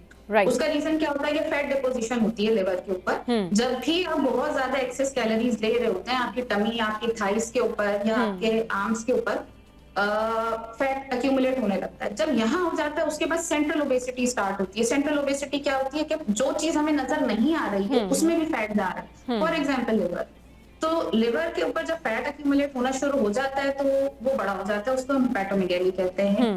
पोस्ट बेरियाट्रिक सर्जरी हेपेटोमेगेली या जो फैटी लिवर है वो भी बहुत ज्यादा डिक्रीज होता है। इसके 4 स्टेजेस होते हैं, स्टेज 3 से भी पेशेंट स्टेज 1 पर आ जाता है। ये इवन बिल्कुल नॉर्मल साइज ऑफ लिवर भी अचीव होता है। स्टमक डिस्टेंट उन्हीं का ही होता है जो कि बहुत ज्यादा खा रहे होते हैं, और जब स्टमक का साइज कम कर देते हैं बेरियाट्रिक सर्जरी के थ्रू, तो ऑफ कोर्स जो भी सारे प्रॉब्लम्स उनको डायलेटेड या डिस्टेंटेड स्टमक की वजह से थे वो भी सही हो जाते हैं। सही, वो भी सही हो जाते हैं। तो आम लोग भी इस सर्जरी की तरफ आ सकते हैं, कोई हार्मफुल नहीं है, किसी किस्म के कोई प्रॉब्लम्स नहीं होते, ज़्यादा साइड इफेक्ट्स तो नहीं है, और कितने दिन में जो है वो रिकवरी हो जाती है? लोग कितने दिन में अपने आप को फिट एंड फाइन फील करते हैं? और उसके बाद रेगुलर चेकअप्स वगैरह कितना आपको अटेंटिव रहना पड़ता है सर्जरी के बाद? क्योंकि कोई भी सर्जरी जब आप करवाते हैं तो डेफिनेटली आपके बैक टू बैक विजिट्स भी होते हैं डॉक्टर के पास, फिर आपको उसकी टेक केयर भी करनी पड़ती है। और सबसे मेन इंपॉर्टेंट चीज़ ये होती है कि सर्जरी या ट्रीटमेंट तो आप करा लेते हैं, लेकिन उसके बाद उसकी एहतियात करना, फिर जो आपको डॉक्टर ने प्रिस्क्राइब किया है उस सारी सिचुएशन को हैंडल करना, वो लोगों के लिए थोड़ा सा मुश्किल होता है। तो ये थोड़ा सा प्रोसीजर बताएं आप, surgery to recovery, then prescription, then एहतियात, एंड द ओवरऑल जो रिकवर टाइम होता है वो भी बताएं कि इसका जो डाउन टाइम है वो क्या है। सही। अच्छा, अगर हम सिर्फ ये देखें कि हॉस्पिटल स्टे कितना है, तो ओपीडी विजिट्स जब हम करवा रहे होते हैं उसके बाद हम एक डेट डिसाइड करते हैं। हॉस्पिटल स्टे 24 आवर्स का होता है। पेशेंट सेम डे सुबह एडमिट होता है, उसके बाद हम उस दिन शाम में या दोपहर तक उसकी सर्जरी करते हैं, नेक्स्ट डे हम उसको डिस्चार्ज कर देते हैं। तो 24 आवर्स हॉस्पिटल स्टे है। अगर मैं सर्जरी के नेचर की बात करूं तो कॉम्प्लिकेशन रेट अगर है that is less than 1%। Safe surgery है, जस्ट लाइक जैसे लोग पित्ते का ऑपरेशन कराते हैं, लेप्रोस्कोपिक सर्जरी जिसको कहते हैं, मिनिमल की होल सर्जरी होती है। 5 छोटे खुराक से हम इस ऑपरेशन को किया करते हैं। उसके बाद पेशेंट की रिकवरी बहुत क्विक होती है। हम 1 घंटे के बाद चलाना फिराना पानी पिलाना शुरू कर देते हैं पेशेंट को और नेक्स्ट डे डिस्चार्ज कर देते हैं। डिपेंड करता है पेशेंट के पहले विजिट के ऊपर। अगर सब चीज ठीक रहती है तो हम 7th डे पे पहला विजिट करवाते हैं, वरना हो सकता है हमें कभी कभी 5th डे पर भी बुलाना पड़े। सही। उसके बाद जो विजिट है 7th डे के बाद 3 months पे होता है। पेशेंट की कमिटमेंट इसमें बहुत स्ट्रॉन्ग चाहिए होती है। ऑफ कोर्स हमने सर्जरी कर दी है, वो बहुत अच्छा काम करना शुरू कर देती है। फर्स्ट मंथ में on an average 8 to 12 kg patient lose कर जाता है। उसके बाद लेकिन फिर कुछ चीजें हैं जैसे लाइफ लॉन्ग मल्टीविटामिन पेशेंट को लेने होते हैं, वरना फिर ये होता है कि उसको विटामिन और मिनरल की डेफिशिएंसीज हो सकती हैं। राइट। तो कुछ चीजें हैं जो कमिटमेंट हमें पेशेंट से चाहिए होती है। अप एंड अबाउट हमारा पेशेंट सेम डे हो जाता है। Most of the patients third fourth day पर अपनी जॉब, अपने सारे काम रिज्यूम कर लेते हैं। अच्छा। इसके अंदर जो सबसे ज्यादा इंपॉर्टेंट टाइम वाला पीरियड होता है वो फर्स्ट 3 मंथ्स होते हैं, उसमें तेजी से वेट लॉस हो रहा होता है। तो पेशेंट को हम जिस तरह की डाइट बताते हैं, अगर वो उस डाइट के ऊपर स्टिक करें तो कोई भी प्रॉब्लम पेशेंट को रिकवरी में नहीं है। ठीक है। अच्छा, डॉक्टर साहबा ने बहुत ज़बरदस्त तरीके से हमें ये प्रोसीजर बताया है और ओवरऑल हम मज़ीद भी इस बारे में बात करेंगे, लेकिन ब्रेक का और ब्रेक के बाद जब वापस आएंगे तो अब जिस तरह से पता चला है कि भाई सर्जरी करवाने के बाद क्या क्या चीज़ें होती हैं, अब ये पूछेंगे हम डॉक्टर प्रिया से कि सर्जरी से पहले जो है वो लोग किस तरह से अप्रोच करें, कैसे उनको पता चले कि ये सर्जरी उनके लिए है, उनको इस सर्जरी की नीड है या नहीं। ये सारी बातें करेंगे छोटे से ब्रेक के बाद। हमारे साथ रहिए। Welcome back. तो हम बात कर रहे हैं वेट लॉस के हवाले से और जो सर्जरी है वो किन लोगों के लिए है, अब कौन सी खवातीन, कौन से मर्द हज़रात जो हैं ये सर्जरी करवा सकते हैं। डॉक्टर प्रिया हमारे साथ है। डॉक्टर प्रिया, थोड़ा सा एलिब्रेट कीजिएगा ताकि लोगों को ये समझ में आए, क्योंकि आम हालात में लोग ये समझते हैं कि अगर उनको वज़न कम करना है तो उसके लिए रेमेडीज़ मौजूद हैं, अगर वज़न कम करना है तो उसके लिए जिम मौजूद है, अगर वज़न कम करना है तो उसके लिए वो खुद डाइटिंग कर सकते हैं, अगर वज़न कम करना है तो वो पोर्शंस वाली डाइट कर सकते हैं। तो फिर इस सर्जरी की क्या ज़रूरत है, ये ज़रा बताइएगा। ठीक है। अच्छा, सबसे पहले तो ये चीज समझनी जरूरी है कि डाइट, जिम, एक्सरसाइज या मेडिकल थेरेपीज भी कोई भी आपको लॉन्ग टर्म वेट लॉस नहीं कर देती। अगर आपके जेनेटिक्स के अंदर वेट गेन है तो वो थोड़े टाइम के बाद दोबारा हो जाएगा, या फिर आपने अभी डाइट की, थोड़े टाइम के बाद आपने दोबारा से ईटिंग, बिंज ईटिंग स्टार्ट कर दी, वेट गेन रीगेन दोबारा हो जाएगा। आपने मेडिकल थेरेपी ली, इंजेक्शंस आ रहे हैं 6 to 8 kgs मैक्सिमम, वो आपको 6 मंथ्स पे with multiple side effects weight loss करवाएगा। लेकिन जैसे ही आप इंजेक्शंस छोड़ेंगे वो वेट रीगेन हो जाएगा। तो एक चीज तो ये है कि लॉन्ग टर्म और सस्टेनेबल इफेक्ट किसी का भी नहीं आता। लेकिन अगर आप ये वाली चीज पूछें कि किन लोगों को ये चीज समझनी चाहिए कि अब हमें जाकर एक पीडियाट्रिक सर्जन या वेट लॉस सर्जन से कंसल्टेशन की नीड है, उसे मैं सिंपल कर देती हूँ। सबसे पहले तो ये है कि बीएमआई कैलकुलेट करें, बहुत आसान है, ऑनलाइन भी मिल जाता है। आपको सिर्फ अपना वेट और अपनी हाइट पता होनी चाहिए। सही। अगर आपका बीएमआई 27.5 या अबव आ रहा है तो एक इंडिकेशन बन गई, आपको एक दफा जरूर बेरियाट्रिक सर्जन या वेट लॉस सर्जन से कंसल्ट करना चाहिए। दूसरी चीज, आप multiple attempt at weight loss कर चुके हैं, आपने बीएमआई कैलकुलेट नहीं किया, बट किसी भी वजह से आपको आपका वजन परेशान कर रहा है, आपको चलने फिरने में जो लाइफस्टाइल आप चाह रहे हैं वो पॉसिबल नहीं हो रहा, आपको तकलीफ हो जाती है घुटने में, कमर में, शॉर्टनेस ऑफ ब्रेथ है, रात में खराटे ले रहे हैं, या बीमारी, मोटापे की बीमारियां जो हैं सारी, जैसे शुगर है, ब्लड प्रेशर है या हार्ट का इशू है, इस तरह की कोई भी बीमारी आपके अंदर मौजूद है और आपको लगता है कि आपका वजन से इसका ताल्लुक है, आपको जरूर एक दफा विजिट करना चाहिए। तीसरे वो लोग जो कि gym, diet, exercise, medical therapy सब कुछ ट्राई कर चुके हैं और उसके बाद भी जो आइडियल वेट या जितन जो अपीयरेंस वो अपने लिए चाह रहे हैं या जो रिजल्ट्स उन्होंने सोचे थे वो नहीं आए, तो उनको भी एक दफा जरूर बेरियाट्रिक सर्जन या वेट लॉस सर्जन से कंसल्ट करना चाहिए। सही। अच्छा, ये तीनों आपने बताई हैं कंडीशंस के, इन कंडीशंस में आपको सर्जन से जो है वो कांटेक्ट करना चाहिए। अच्छा, अब ये तो वो लोग हो गए जिनके बारे में आपने एलिब्रेट कर दिया, बता दिया। अब ये बताएं कि अब किसी को लगता है कि 27 से जो है उसका बीएमआई ज़्यादा है, उसको सर्जरी की तरफ आना है, वो आपसे मिला या मिली, आपको बताया, अब किस तरीके से आप उसका प्रोसीजर जो है वो मूव ऑन करेंगी, उसको क्या कोई एहतियात बताई जाती है सर्जरी से पहले, क्या प्रिकॉशंस होती हैं, वो थोड़ा सा बताइए। ठीक है। अच्छा, सिंपल प्रोसीजर है बहुत ज्यादा। 50% ऑफ द पेशेंट्स के अंदर हमें कोई भी प्री ऑपरेटिव एहतियात या स्पेशल रिक्वायरमेंट्स नहीं होती। हम सिंपल वर्कअप कराते हैं, हर पेशेंट का एक वर्कअप होता है जिसके अंदर बेसिक लेबोरेटरी टेस्ट होते हैं। वो टेस्ट करवाने के बाद मोस्ट ऑफ द टाइम हमें किसी और स्पेशल प्रिपरेशन की जरूरत नहीं होती। लेकिन वो पेशेंट जो सुपर ओबीज हैं, जिनका लिवर का साइज बहुत बड़ा है, तो उनको कभी कभी हम 2 वीक्स के लिए लिवर श्रिंकिंग डाइट के ऊपर रखते हैं, यानी वो डाइट जिसके अंदर कार्बोहाइड्रेट या कैलोरीज बिल्कुल कम हो, बहुत कम हो, ताकि थोड़ा सा लिवर का साइज उनका कम हो जाए और उसमें सर्जरी करने में हमें आसानी होती है, पेशेंट के लिए अच्छा होता है। But most of the time हमें ऐसा करने की नीड नहीं होती है। सिंपल सा प्रोसीजर होता है, आप ओपीडी में आते हैं, आपकी एक डिटेल्ड हिस्ट्री एग्जामिनेशन होता है, आपकी एलिजिबिलिटी टू बेरियाट्रिक सर्जरी पहले कैलकुलेट की जाती है कि हाँ वाकई आपको इस चीज की जरूरत है या नहीं। क्योंकि बहुत सारे लोग हैं जिनको जब हम असेस करते हैं तो हमें पता चलता है कि बेरियाट्रिक सर्जरी के कैंडिडेट नहीं है, although they do want to but there are other methods as well जिससे वो वेट लूज कर सकते हैं rather than going for bariatric surgery. तो हम उनको वही सजेस्ट कर देते हैं, पहले एलिजिबिलिटी हमने एक दफा detail history examination with certain test, decide कर ली कि हाँ the patient is eligible for bariatric surgery, फिर हम प्रोसीजर डिसाइड करवाते हैं। स्लीप गैस्ट्रेक्टमी मैंने आपको बताई और बाईपास सर्जरी है, दो डिफरेंट टाइप की सर्जरीज हैं। रिजल्ट्स बहुत ज्यादा सिमिलर हैं दोनों के, वेट लॉस में भी और उसकी जो ओबेसिटी एसोसिएटेड डिजीज के कंट्रोल में भी बहुत ज्यादा रिजल्ट सिमिलर हैं। तो ये हम पेशेंट की चॉइस पर छोड़ते हैं बहुत सारी दफा। कुछ कुछ इंडिकेशंस हैं किसी एक प्रोसीजर की तरफ, फॉर एग्जांपल अगर आप स्मोकर हैं या आपको बहुत स्वीट क्रेविंग है, तो हम एक तरह का प्रोसीजर है स्पेसिफिकली वो करेंगे और दूसरा नहीं करेंगे। अच्छा। तो कुछ कंडीशंस में हम पेशेंट को खुद सजेस्ट करते हैं कि उसके लिए क्या बेटर हो सकता है या कौन से प्रोसीजर की तरफ उसे नहीं जाना। बाकी सारी कंडीशंस के अंदर हम पेशेंट के ऊपर छोड़ते हैं, उनकी एस्पिरेशंस क्या हैं, आगे वो जाकर क्या करना चाह रहे हैं, उनको किस तरह की लाइफस्टाइल रखेंगे, इन सारी चीजों को देखते हुए पेशेंट डिसाइड करता है कि कौन से टाइप की सर्जरी पेशेंट को करवानी है। बस उसके बाद जब पेशेंट का वर्कअप कंप्लीट है, हमने डेट डिसाइड कर दी, पेशेंट अर्ली मॉर्निंग सुबह में हमारे पास आता है 10-11 बजे तक, हम सेम डे उसको ऑपरेट करते हैं, 2 घंटे के बाद चलाना फिराना, पानी पीना, सब चीज स्टार्ट कर देते हैं और नेक्स्ट डे हम उसको डिस्चार्ज कर देते हैं। इसमें कोई बहुत ज्यादा स्ट्रिक्ट प्री ऑपरेटिव प्रिपरेशन नहीं है, या ऐसा नहीं है कि आसान सा प्रोसीजर है। अच्छा ये बताइए, आसान सा प्रोसीजर जो है लोगों की जेबों पर भारी तो नहीं है, बहुत एक्सपेंसिव तो नहीं है सर्जरी? अच्छा देखिए, ये सर्जरी उतनी ही एक्सपेंसिव है जितनी कोई और लेप्रोस्कोपिक सर्जरी है। अच्छा।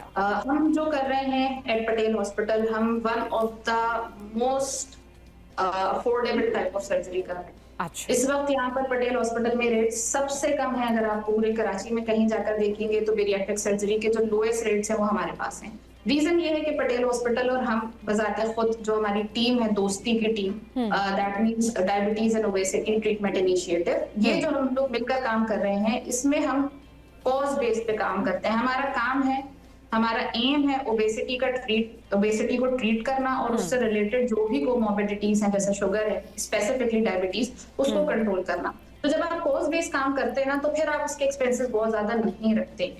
ऑल अराउंड द वर्ल्ड ये एक एक्सपेंसिव सर्जरी होती है, लेकिन हमारे पास ये बहुत ज्यादा अफोर्डेबल कॉस्ट के ऊपर की जाती है। अच्छा ये बताएं कि आपने कहा कि आप लोगों का एम है कि आप ओबेसिटी से रिलेटेड बहुत ज़्यादा काम कर रहे हैं, अवेयरनेस क्रिएट कर रहे हैं, तो हमारे शो पर भी बताइए कि ओबेसिटी से रिलेटेड लोगों को क्या अवेयरनेस देनी चाहिए, क्या की फैक्टर्स हैं, लोग अपनी लाइफस्टाइल में क्या चेंजेस कर सकते हैं? ठीक है। अच्छा देखिए, ओबेसिटी ना पेंडेमिक बनती जा रही है। पेंडेमिक तो इसको कहते हैं जैसे कि जो अब तो इसके ऊपर आर्टिकल भी आने लग गए हैं डॉक्टर फरिया, बाकायदा तौर पर लोगों ने आर्टिकल पब्लिश करना शुरू कर दिया। जी जी बिल्कुल ऐसा ही है। तो अब इस वक्त जो यानी आप ये समझे ना कि जो नेक्स्ट सबसे बड़ा प्रॉब्लम पूरी दुनिया में होने वाला है ना, वो ओबेसिटी और उसके रिलेटेड डिजीजेस हैं। यानी कौन सी ऐसी बीमारी है जो ओबेसिटी से रिलेटेड नहीं है, मतलब एज स्मॉल एज रात में खराटे लेना to as big as cancer, everything is now related to obesity. तो एक बीमारी है जिसको सबसे पहले रियलाइज करना है कि ओबेसिटी बीमारी है, वो आती है, वो अपने साथ एक पूरा का पूरा पैकेज लेकर आती है। तो हमें सबसे पहले तो ये समझना है कि ओबेसिटी या मोटापा जो है वो बीमारी है। अच्छा एक और चीज मैं आपको बताऊं कि बड़ा इंटरेस्टिंग, आपने स्टडीज की बात की, तो जो अभी पाकिस्तान में रिसेंटली कई स्टडीज हुई हैं, अगर आप उसको निकाल कर देखें तो more than 55 to 60% of the Pakistani population is either overweight और ओबीस। ऑलमोस्ट 62%। यस। कितना बड़ा है, ये इतना बड़ा नंबर है, लेकिन हम इसको रियलाइज नहीं करते हैं। अभी तक हम लोगों के अंदर ये रियलाइजेशन कि ये एक बीमारी है नहीं आई। तो सबसे पहले तो मैसेज के अंदर ना ये बीमारी वाला जो फैक्टर है इसको क्रिएट करना बहुत इंपॉर्टेंट है। ये रियलाइजेशन इंपॉर्टेंट है कि बीमारी है ओबेसिटी। लेकिन मसला ये है ना डॉक्टर फरिया, मसला ये है कि जिस तरह से आप बता रही हैं ओबेसिटी से रिलेटेड, हम लोग भी बताते रहते हैं, अवेयरनेस क्रिएट करते हैं, लेकिन लोग इस चीज़ के लिए माइंड करते हैं। वो कहते हैं मोटापा, बहुत सारे लोग कहते हैं मोटापा को बीमारी नहीं है, हम खाते पीते घर से, हमारी हैबिट है, हम तो खाते हैं, हमारी तो लाइफस्टाइल है, हम तो ऐसे ही खाएंगे 2-2 3-3 पराठे, भाई हम ये हमारा लाइफस्टाइल है। आप कैसे उन्हें ये समझाएंगे कि आप जो है आपका आप ये लाइफ थ्रेटनिंग है, आप कैसे उन्हें समझाएंगे कि ये एक डिजीज है, ये एक बीमारी है? अच्छा देखिए, ये ना जो चेंज है ये वन डे में तो नहीं आ सकता है, ये सही, बट हाँ शॉर्टली इसको हम जो है ना वो कॉम्प्रिहेंसिवली इसके ऊपर बात कर सकते हैं कि किस तरीके से लोगों को अवेयरनेस देनी चाहिए, क्या अवेयरनेस क्रिएट करनी चाहिए। देखिए सबसे पहले तो ये कि आप पहले तो ओबेसिटी डे होता था, पाकिस्तान में मनाया जा रहा है, वर्ल्ड ओबेसिटी डे के साथ हम लोग कैंपेन्स करते हैं। इसी तरह जिस तरह आज आपने बुलाया है और बात की है, तो मल्टीपल फोरम्स पर इसके ऊपर बात हो रही है, लोग रियलाइज करना आहिस्ता आहिस्ता शुरू हो रहे हैं सोशल मीडिया के ऊपर इसके ऊपर बहुत सारी बातें होती हैं, तो स्लोली एंड ग्रेजुअली लोगों को समझ में आ रहा है। स्पेसिफिकली जब ये लोग किसी डॉक्टर के पास जाते हैं अपनी किसी भी बीमारी को लेकर, वहां पर रिकॉग्नाइज कर किया जाता है कि इस बीमारी का जो ताल्लुक है वो आपके ओवरवेट से है। फॉर एग्जाम्पल सर अगर हम जोड़ों का दर्द ले लें तो जो घुटनों की तकलीफ है एक टाइम में समझा जाता था 50 अबव में जोड़ों की तकलीफ नॉर्मल है, बट वो भी वेट रिलेटेड है। इट्स नॉट नेसेसरी कि आप 50 से ऊपर है तो आपको जोड़ों का दर्द होना ही होना है। आप इसका ख्याल रखेंगे, हाँ, बिल्कुल, अपने आप को फिट रखें, वेट का ख्याल रखेंगे तो जरूरी नहीं है कि ये आपके साथ हो। तो ये चीजें थोड़ी थोड़ी इंप्रूव कर रही हैं स्लोली एंड ग्रेजुअली, लेकिन इसके लिए अभी बहुत मेहनत चाहिए जैसे आप लोग कर रहे हैं, जैसे हम लोग। तो होपफुली लोगों के अंदर ये रियलाइजेशन आना शुरू हो गया आहिस्ता आहिस्ता, और ज्यादा इस चीज को समझेंगे कि बीमारी की तरह ट्रीट करना ओबेसिटी को is important rather than as a sign of health. अच्छा, सर्जरी के बगैर जो लोग जिम जाते हैं, जो लोग एक्सरसाइज करते हैं, रेमेडीज करते हैं, अपने आप को फिट रखने की कोशिश करते हैं, उनको क्या करना चाहिए, क्या नहीं करना चाहिए, ये बताएं। अच्छा देखिए, अब कुछ लोग बहुत ज्यादा मोटिवेटेड होते हैं। देखिए discipline is very important in anything. आप कुछ भी कर रहे हैं, इवन अगर आप बेरियाट्रिक सर्जरी करवाने के बाद भी डिसिप्लिन छोड़ देंगे तो 3 years, 4 years, 5 years down the lane आपका वेट ऑल्दो नॉट 100% लेकिन कुछ परसेंटेज तक रीगेन हो जाएगा। तो चाहे वो जिम करना चाह रहे हैं, चाहे वो डाइट और एक्सरसाइज से वेट लॉस करना चाह रहे हैं, तो डिसिप्लिन इज वेरी इंपॉर्टेंट। हर रोज, हर दिन, हर वक्त, जिस वक्त भी आप जो काम कर रहे हैं, आपने जहन के अंदर ये रखना है कि मुझे वेट लॉस करना है। उसके अंदर आपको अपनी डाइट बहुत अच्छी कंट्रोल करनी है। आपने रेगुलरली डाइट, जिम और एक्सरसाइज, ऐसा नहीं हो सकता कि आप 1 महीने करें और आप सोचें आपको लॉन्ग टर्म रिजल्ट्स मिल जाएंगे। नहीं, कोई भी चीज अचीव करने के लिए आपको डिसिप्लिन और हार्डवर्क बहुत ज्यादा चाहिए होता है। और जिस वेट लॉस की हम बात कर रहे हैं, ये ट्रांसफॉर्मेशन है, ये लाइफ चेंजिंग है। तो अगर कोई है पेशेंट जो अपना 27.5 अबव या 30 BMI से नॉर्मल रेंज में लाना चाह रहा है, तो बहुत ज्यादा कमिटमेंट और मोटिवेशन चाहिए होगी उसको।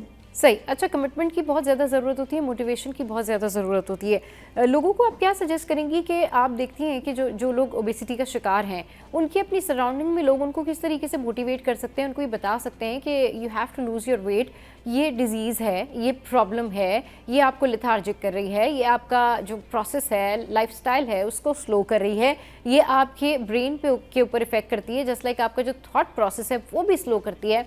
आप बहुत सारी चीज़ें एक्टिवली जो है वो थ्रो नहीं कर सकते, अब बहुत सारी ऐसी चीज़ें हैं जो कि अचीव नहीं कर सकते। तो ज़रा बताएं कि मोटिवेशन कितनी ज़रूरी है इन लोगों के लिए जो जिनको ये फिक्र नहीं होती कि नहीं भाई ये कोई बीमारी है, या उनको अपनी सेहत की परवाह करनी चाहिए। सराउंडिंग में जो लोग मौजूद होते हैं उनको कितना ज़्यादा ये सेंस होना चाहिए, सेंस ऑफ रिस्पॉन्सिबिलिटी होना चाहिए कि वो इन लोगों को ये बताएं कि आप अपनी सेहत का ख्याल रखें और आप अपना जो मोटापा है आम अल्फाज में उसको कम करें।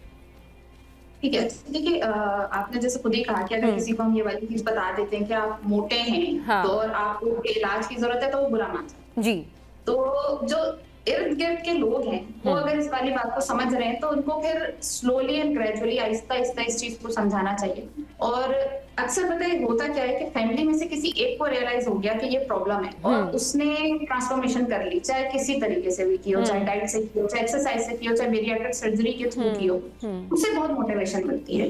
यानी 1 live example is better than 100 lectures, seriously. एक लाइव एग्जांपल अगर कोई देख लेता है कि हाँ ये 120 kg का था, नाउ शी इज 60-65 kg, और उसकी लाइफ किस तरह से चेंज हुई है, उसकी अपीयरेंस कितनी बदली है, हाँ, कितना एक्टिविटी वो कर रही है या कर रहा है, तो उसको देखने के बाद जो मोटिवेशन मिलती है ना, वो बहुत सारी बातें करने के बाद भी नहीं मिलती।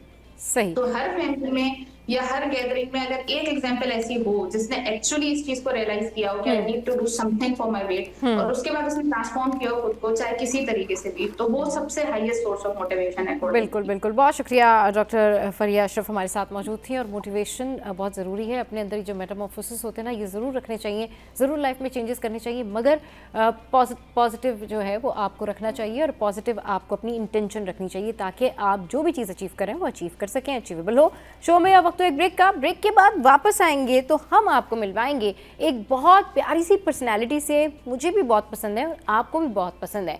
थोड़ा सा सरप्राइज है जो डिस्क्लोज करेंगे इस ब्रेक के बाद। हमारे साथ रहिए। कैसी हो वालेकुम रूज? अस्सलाम, गुड मॉर्निंग। मैं बिल्कुल ठीक ठाक हूँ, बस बिना मेकअप के हूँ तो आपसे बस बर्दाश्त हो जाऊं मैं। अरे नहीं नहीं, आप बिना मेकअप के भी बड़ी प्यारी लगती हैं भाई, आप बहुत प्यारी हैं, आप यकीन करें, हम बहुत प्यार करते हैं आपसे। Thank you so much. अच्छा उरूज, ये बताएं, थोड़ा सा अपनी जर्नी शेयर करें हमारे साथ कि कैसे ख्याल आया कि भाई मुझे भी जो है वो YouTube पे वीडियोस बनानी चाहिए और मुझे भी इतना ज़बरदस्त काम करना चाहिए, और जो आप ये जो नकल उतारती हैं ना, जो कॉपी करती हैं, वो बड़ी ज़बरदस्त करती हैं। तो पहले थोड़ी सी जर्नी शेयर करें, फिर बात करेंगे आगे मजे से।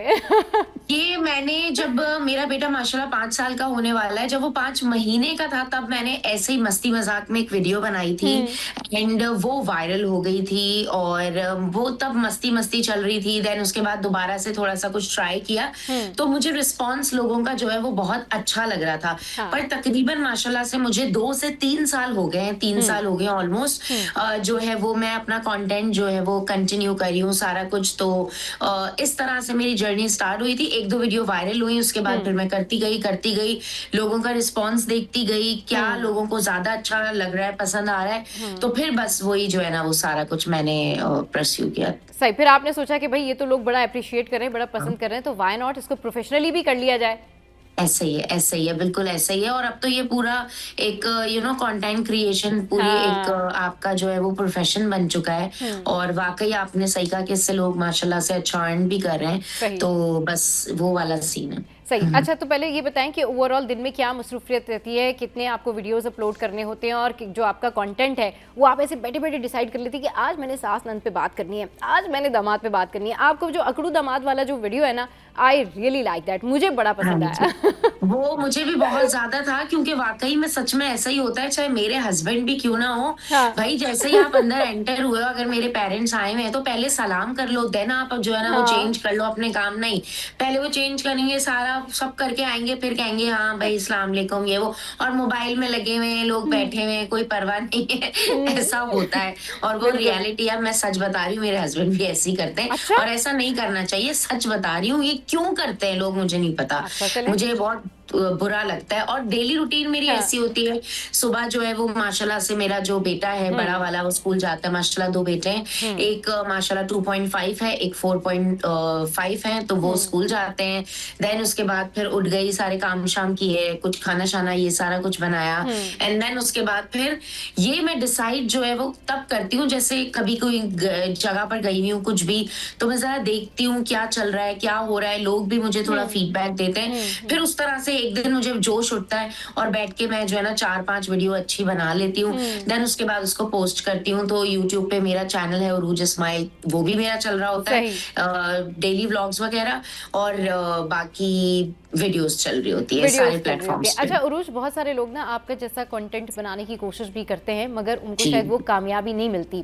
आप किस तरीके से इन किरदारों को अडैप्ट करती हैं? ऐसा लगता है बिल्कुल ये कैरेक्टर ना, ये सब तो हमारे घर में मौजूद है, अरे भाई ये तो बिल्कुल, ये जो उरूज बात करी है ऐसे ही तो बात करती है नंदे, अरे जो उरूज बात कर रही है ऐसी तो होती है भाभियां। तो ये जो आप इतना इंडल्ज होके करती हैं, ये कहाँ से, मतलब बहुत आपने गौर किया होता है लोगों पे कि अच्छा कौन कैसे बात कर रहा है?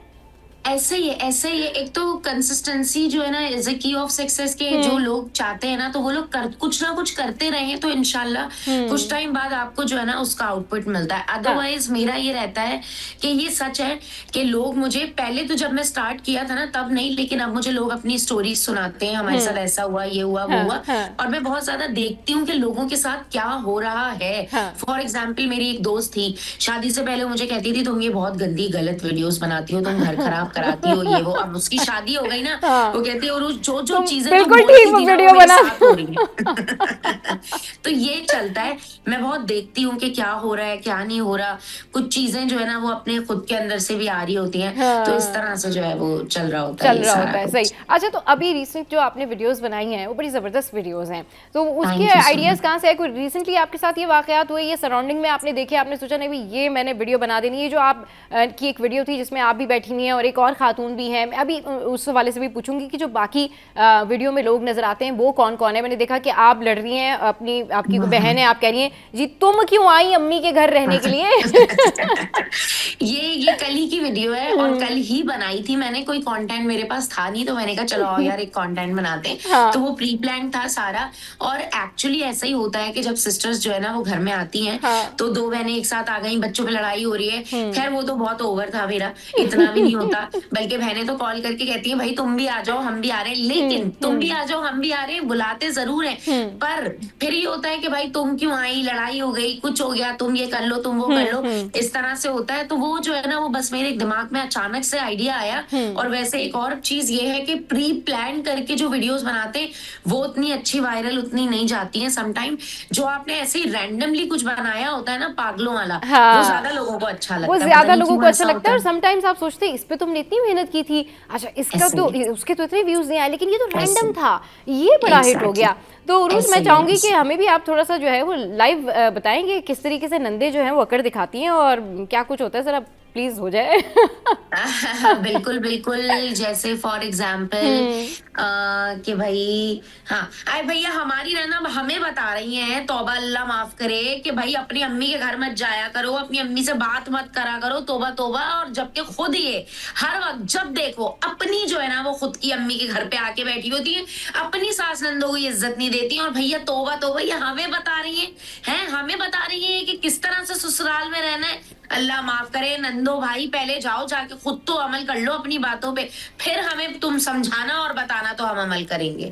तो बस ये सारी चीजें होती है, नंदे खुद तो अमल करती नहीं है अपनी बातों पे। और थोड़ा सा हमें उरूज समझाना। उरूज थोड़ा सा ये अकड़ू दामाद के हवाले से भी बता देना, जो आपने मजे से अकड़ू। बताया था कि अकड़ू दामाद कैसे होते हैं। हाँ, अकड़ू दामाद कैसे होते हैं भाई?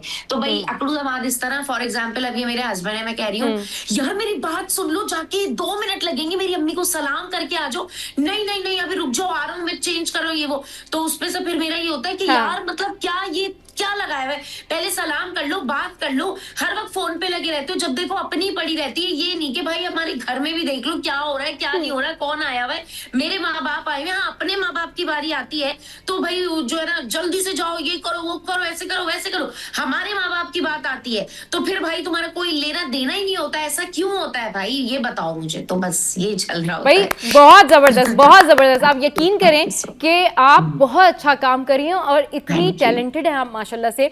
जिस तरह Thank से you आप so ये much. सारे करेक्टर्स जो रियल करेक्टर्स हैं ना लाइफ के, एक्टर्स का जी, क्या होता है वो तो करेक्टर प्ले करते हैं, लेकिन ये जी, जो जी। रियल करेक्टर्स हैं इनमें ढल के इनकी एक्टिंग करना ना, ये Thank you so hats off to you. तो ऑफर Thank you वगैरह so आई आपको ड्रामा से, प्रोडक्शन हाउसेस से, लोगों ने आपको अप्रोच किया रोज? जी जी बिल्कुल, माशाल्लाह मेरी जो छोटी बहन है ना अरसला, उनके अभी काफी सारे ड्रामे भी चल रहे हैं, तो शी इज एन एक्ट्रेस, तो उसके हवाले से भी उनके लोग भी अप्रोच करते हैं। वैसे भी माशाल्लाह से मैंने पहले बताया है कि काफी ज्यादा हम से मुझे जो है वो ऑफर आई थी। इसके अलावा ARY वगैरह से मेरी बात चली थी, बट यार अभी सीन ये है कि बच्चे मेरे थोड़े छोटे हैं, तो मेरी फर्स्ट प्रायोरिटी ना अभी फिलहाल थोड़ा बच्चे, घर और ये चीजें, उसके साथ साथ सोशल मीडिया चलता है तो ठीक है। अदरवाइज मैंने एक चीज देखी है, हमारे काम में ना पैसे बहुत जल्दी मिल जाते हैं, बहुत अच्छे मिल जाते हैं, बट एज एन एक्ट्रेस या इस तरह की फील्ड में अगर हम जाएं तो आपको बहुत टाइम चाहिए अपनी जगह बनाने में, जीरो से स्टार्ट करना है वो भी कोई मसला नहीं नहीं नहीं, उरूज यू आर डूइंग ग्रेट। आपको लोग जानते हैं, आपसे लोग प्यार करते हैं, आपका बड़ा नाम है, आपको कोई जीरो से नहीं स्टार्ट करना पड़ेगा। आप तो लाइव इतनी अच्छी एक्टिंग कर रही हैं कि आपको तो जरूरत ही नहीं है। माशाल्लाह यू आर वेरी टैलेंटेड। चलिए जी एक ब्रेक लेते हैं, ब्रेक के बाद वापस आते हैं, फिर उरूज के साथ में डिस्कशन कंटिन्यू करते हैं। और दिल तो नहीं चाह रहा कि ब्रेक, मजे मजे की हम बातें कर रहे हैं, लेकिन ब्रेक तो बनता है। So here we take a short break. Welcome back. और हमारे साथ इन्फ्लुएंसर, कंटेंट क्रिएटर उरूज इस्माइल मौजूद हैं और उनसे बड़ी मजे की गुफ्तगू कर रहे हैं। गुफ्तगू को कंटिन्यू करते हैं। अच्छा उरूज, ये बताएं कि अब तक ऐसा कौन सा टॉपिक है जिसके ऊपर आपने वीडियो नहीं बनाई और आप चाहती हैं कि भाई मैं इस टॉपिक पर वीडियो बनाऊंगी और मुझे बड़ा जरूरी है बनाना, चाहे लोगों को बुरा लगता है तो लगे भाई? देखिए वो तो सारे टॉपिक्स यही हैं, सास वास यही वाले, बस इसी पे ही मुझे रहता है क्योंकि लोग इसको बहुत पसंद करते हैं, अप्रिशिएट करते हैं। एंड स्पेशली मैंने एक चीज नोटिस ये की है कि ये सारे बहुत सीरियस टॉपिक हैं जिनको मैं मस्ती मजाक में बनाती हूँ, बट टॉपिक ये सारे बहुत सीरियस हैं क्योंकि ये चीजें हमारी लड़कियों के साथ जो है वो हो रही होती हैं। और बाकी अगर जो चीज मैंने नहीं बनाई है तो इसी पे और ज्यादा डीप जाके जो है ना और कुछ बनाना है मुझे। हाँ। लेकिन यही चीजें मैं चाहती हूँ कि कंटिन्यू करूँ, क्योंकि हमारे लोगों के मसले मसाइल यही हैं। बाकी इसके अलावा सोशल इश्यूज पे भी मैं चाहती हूँ वीडियोस बनाऊं। हाँ। उस पे इंशाल्लाह अब जो है वो सून बनाऊंगी। जो मसले मसाइल चलते हैं तो वो थोड़े से जो है ना वो ट्रिकी होते हैं, तो उस पे भी I try my level best के कुछ अच्छा सा कंटेंट बनाया बिल्कुल। जाए। अच्छा, बहुत सारी खवातीन क्या होता है कि वो घर में बैठी हुई होती हैं, लेकिन वो होता है कि उनके वो टाइम भी बहुत होता है लेकिन कुछ कर नहीं पाती। लेकिन आप लोगों को देख के ना बहुत सारी खवातीन, क्या मेरे ख्याल में तमाम खवातीन ही जो हैं वो बहुत मुतासिर होती हैं और वो भी कुछ कर सकती हैं। तो स्पेशली खवातीन को आप क्या मैसेज देंगी? मैं यही मैसेज दूंगी कि देखिए, मैं तो हमेशा अपनी वीडियोस के जरिए यही बोलती हूँ कि प्लीज बी इंडिपेंडेंट। आप भले घर में रहती हैं, आप ट्यूशन पढ़ा लें, आप ऑनलाइन बिजनेस कर लें, अगर आप अपना फेस नहीं दिखाना चाहती हैं तो अब तो बहुत अपॉर्चुनिटी है। विदाउट फेस आप कुछ बना लें। व्लॉग्स नहीं बना सकती या वो सब पसंद नहीं है तो जो भी आपकी लिमिट्स है उसमें रह के कुछ ना कुछ करें, क्योंकि अब तो बहुत ज्यादा कुछ है। इंटरनेट पर ही, सोशल मीडिया पर ही आप बहुत कुछ कर सकती हैं। ऑनलाइन बिजनेस कर सकती हैं, सामान वगैरह कहीं से लेके आप उसको रीसेल कर सकती हैं। तो ये सारी चीजें, but you have to do something, क्योंकि अगर आप इंडिपेंडेंट हैं तो आपकी एक स्पेसिफिकली वॉइस होती है, लोग सुनते हैं, चाहे वो घर वाले हो, हस्बैंड हो, इन लॉज हो। आपकी एक आवाज में जरा थोड़ी सी एक पावर आ जाती है, थोड़ी अच्छा रहता है। मतलब मैं कहती हूँ कि इंडिपेंडेंट होना आजकल हर लड़की के लिए बड़ा जरूरी है। भले हस्बैंड कितना ही अच्छा क्यों ना कमाते हो, या भले घर वाले कितने ही वेल ऑफ हो, बट आप अपनी भी एक अलग जो है ना वो लाजमी पहचान बनाएं। अपनी आइडेंटिटी बनाना बड़ा ज़रूरी है। अच्छा उरूज, आपके कंटेंट के हवाले से बात करते हैं। अब आपका जो कंटेंट है ना वो इस तरह का कंटेंट है कि बहुत सारे लोग उसको देख के बहुत उनका अच्छा टाइम भी गुजर जाता है, बहुत खुश भी होते हैं, मुस्कुराहटें भी आती है चेहरों पे, और बहुत सारे लोगों को सबक भी मिल जाता है। देखिए जी, अगर वो उसी तरह के कैरेक्टर है ना तो वो शर्मिंदा हो रहे थे कि हम तो ऐसे ही करते हैं, फिर वो शायद सुधर भी जाते हैं। ऐसा कोई मिला है आपको जिसने कहा हो कि ये क्या आप बना रही हैं, ये आप कैसी नंदी दिखा रही हैं, ये आप ऐसे कैसे सास दिखा रही हैं, ऐसे तो नहीं होता? ऐसा कोई मिला है आपको? उरूज, आपको आवाज आ रही है? अच्छा जी, उरूज इस्माइल इस वक्त हमारे साथ मौजूद हैं और जैसे ही हमारा राब्ता होगा ना उरूज इस्माइल से तो हम बात करेंगे। लेकिन वो एक बहुत ज़बरदस्त कंटेंट क्रिएटर हैं जिन्होंने बहुत सारी ख़वातीन को मुतासिर किया, न सिर्फ ख़वातीन को मुतासिर किया बल्कि मुआशरे में अपना एक मुकाम भी बनाया। अगर हम बात करें ना कि इंडिपेंडेंट ख़वातीन घर में रहकर आप क्या कुछ कर सकते हैं, तो यही वो लोग हैं जो आपको बताते हैं कि आप घर में बैठकर घर की बातें करके भी बहुत कुछ कर सकते हैं, अपने आप को इंडिपेंडेंट कर सकते हैं, अपने आप को स्टेबल कर सकते हैं, पैसे भी कमा सकते हैं, आप इन्फ्लुएंस भी कर सकते हैं, लोगों से प्यार भी समेट सकते हैं और आप लोगों को गाइड भी कर सकते हैं। तो जितनी भी ख़वातीन घर में बैठी हुई हैं ना इस वक्त और वो हमारा शो देख रही हैं और वो उरूज को देखती हैं, तो वो ये सोचें कि वो घर में बैठ के अगर एक्टिंग नहीं कर सकती तो कुकिंग तो कर सकती हैं। अगर वो अपना फेस रिवील नहीं कर सकती तो कम से कम वो कुकिंग करके दिखा सकती हैं, बता सकती हैं, पैसे कमा सकती हैं। क्योंकि कुछ भी करते रहना बहुत ज़रूरी है। वो इस बात से बहुत बेहतर होता है कि आप घर में बैठे हुए हैं, कुछ भी स्ट्रेस ले रहे हैं, सोच रहे हैं, आपने खाया पिया, खाना पकाया, फिर उसके बाद आपकी एक नॉर्मल लाइफ है और उसके बाद आपकी नॉर्मल लाइफ एक एंड हो जाती है, दिन का आगाज़ होता है, फिर जाहिर सी बात है फिर अगली सुबह और फिर वही आपकी रूटीन सेम रहती है। लेकिन आप अपनी रूटीन को मैनेज कर सकते हैं। 12 घंटे हम सबके पास होते हैं, 12 घंटे सोने के लिए और 12 घंटे काम करने के लिए, तो डेफिनेटली इन 24 घंटों के अंदर आप अपनी लाइफ को बेहतर बना सकते हैं। आप लोगों को फील करा सकते हैं कि what is the difference between you and them. तो कुछ भी करते रहना ना लाइफ में बड़ा ज़रूरी है। और ये हमारे इन्फ्लुएंसर्स हों, हमारे सेलिब्रिटीज़ हों, हमारे कंटेंट क्रिएटर्स हों, ये सब आपको बताते हैं कि आप अपनी लाइफ को कैसे आगे बढ़ा सकते हैं। अच्छा, इसमें एक और चीज़ मैं आपके साथ में शेयर करती हूँ। बहुत सारी ख़वातीन ये कहती हैं कि ये बहुत मुश्किल काम है, ये कैसे जो है ना वो पॉसिबल है कि इतनी मुश्किल से वीडियोस डालें, रोज़ाना कंटेंट बनाएं। ये मैं आपको बताती हूँ इसका तरीका। और ये यूट्यूब पर या फिर इंस्टाग्राम पर, फेसबुक पर, लिंक्डइन पर, ट्विटर पर, जो भी ऐप आप यूज़ करते हैं एक्चुअल में, जो भी ऐप आप यूज़ करते हैं एक्चुअल में, कम से कम आप कंसिस्टेंसी रखें और यकीन करें जब आपको लोगों का अच्छा फीडबैक आता है ना तो अगले दिन आप ख़ुद उठते हैं और ख़ुद उन लोगों के लिए जो आपसे प्यार करते हैं, जो आपको मैसेजेस करते हैं, जो बहुत सारे मैसेजेस आपके लिए छोड़ते हैं कि जी आज आप नज़र नहीं आई, या आज आपने ये वीडियो नहीं की, या इस टॉपिक पर आपने ये बात नहीं की। तो कंटेंट क्रिएटर की जो असल स्ट्रेंथ है वो उसके व्यूवर्स हैं, वो लोग हैं जो सोशल मीडिया पर बैठ के उनको देखते हैं। उरूज ने हमें फिर से ज्वाइन किया, उरूज से बात करते हैं। उरूज, मैं अभी बात करी थी कि जो एक कंटेंट क्रिएटर है उसकी असल स्ट्रेंथ जो है ना वो लोग हैं जो उसको अप्रिशिएट करते हैं, सोशल मीडिया पर बैठे होते हैं, जो उनके व्यूवर्स होते हैं, जो उनको व्यूज़ देते हैं, उनको पसंद करते हैं और बहुत सारा जो है ना वो ढेर सारा प्यार करते हैं। यानी अगर आपने 2 दिन वीडियो नहीं अपलोड की है तो आप तीसरे दिन खुद अपने व्यूवर्स के लिए, अपने फैंस के लिए आएंगी वीडियो बनाने के लिए कि नहीं वो मेरा वेट कर रहे होंगे, नहीं मुझे बहुत सारे लोग चाहते हैं, बहुत सारे लोग प्यार करते हैं।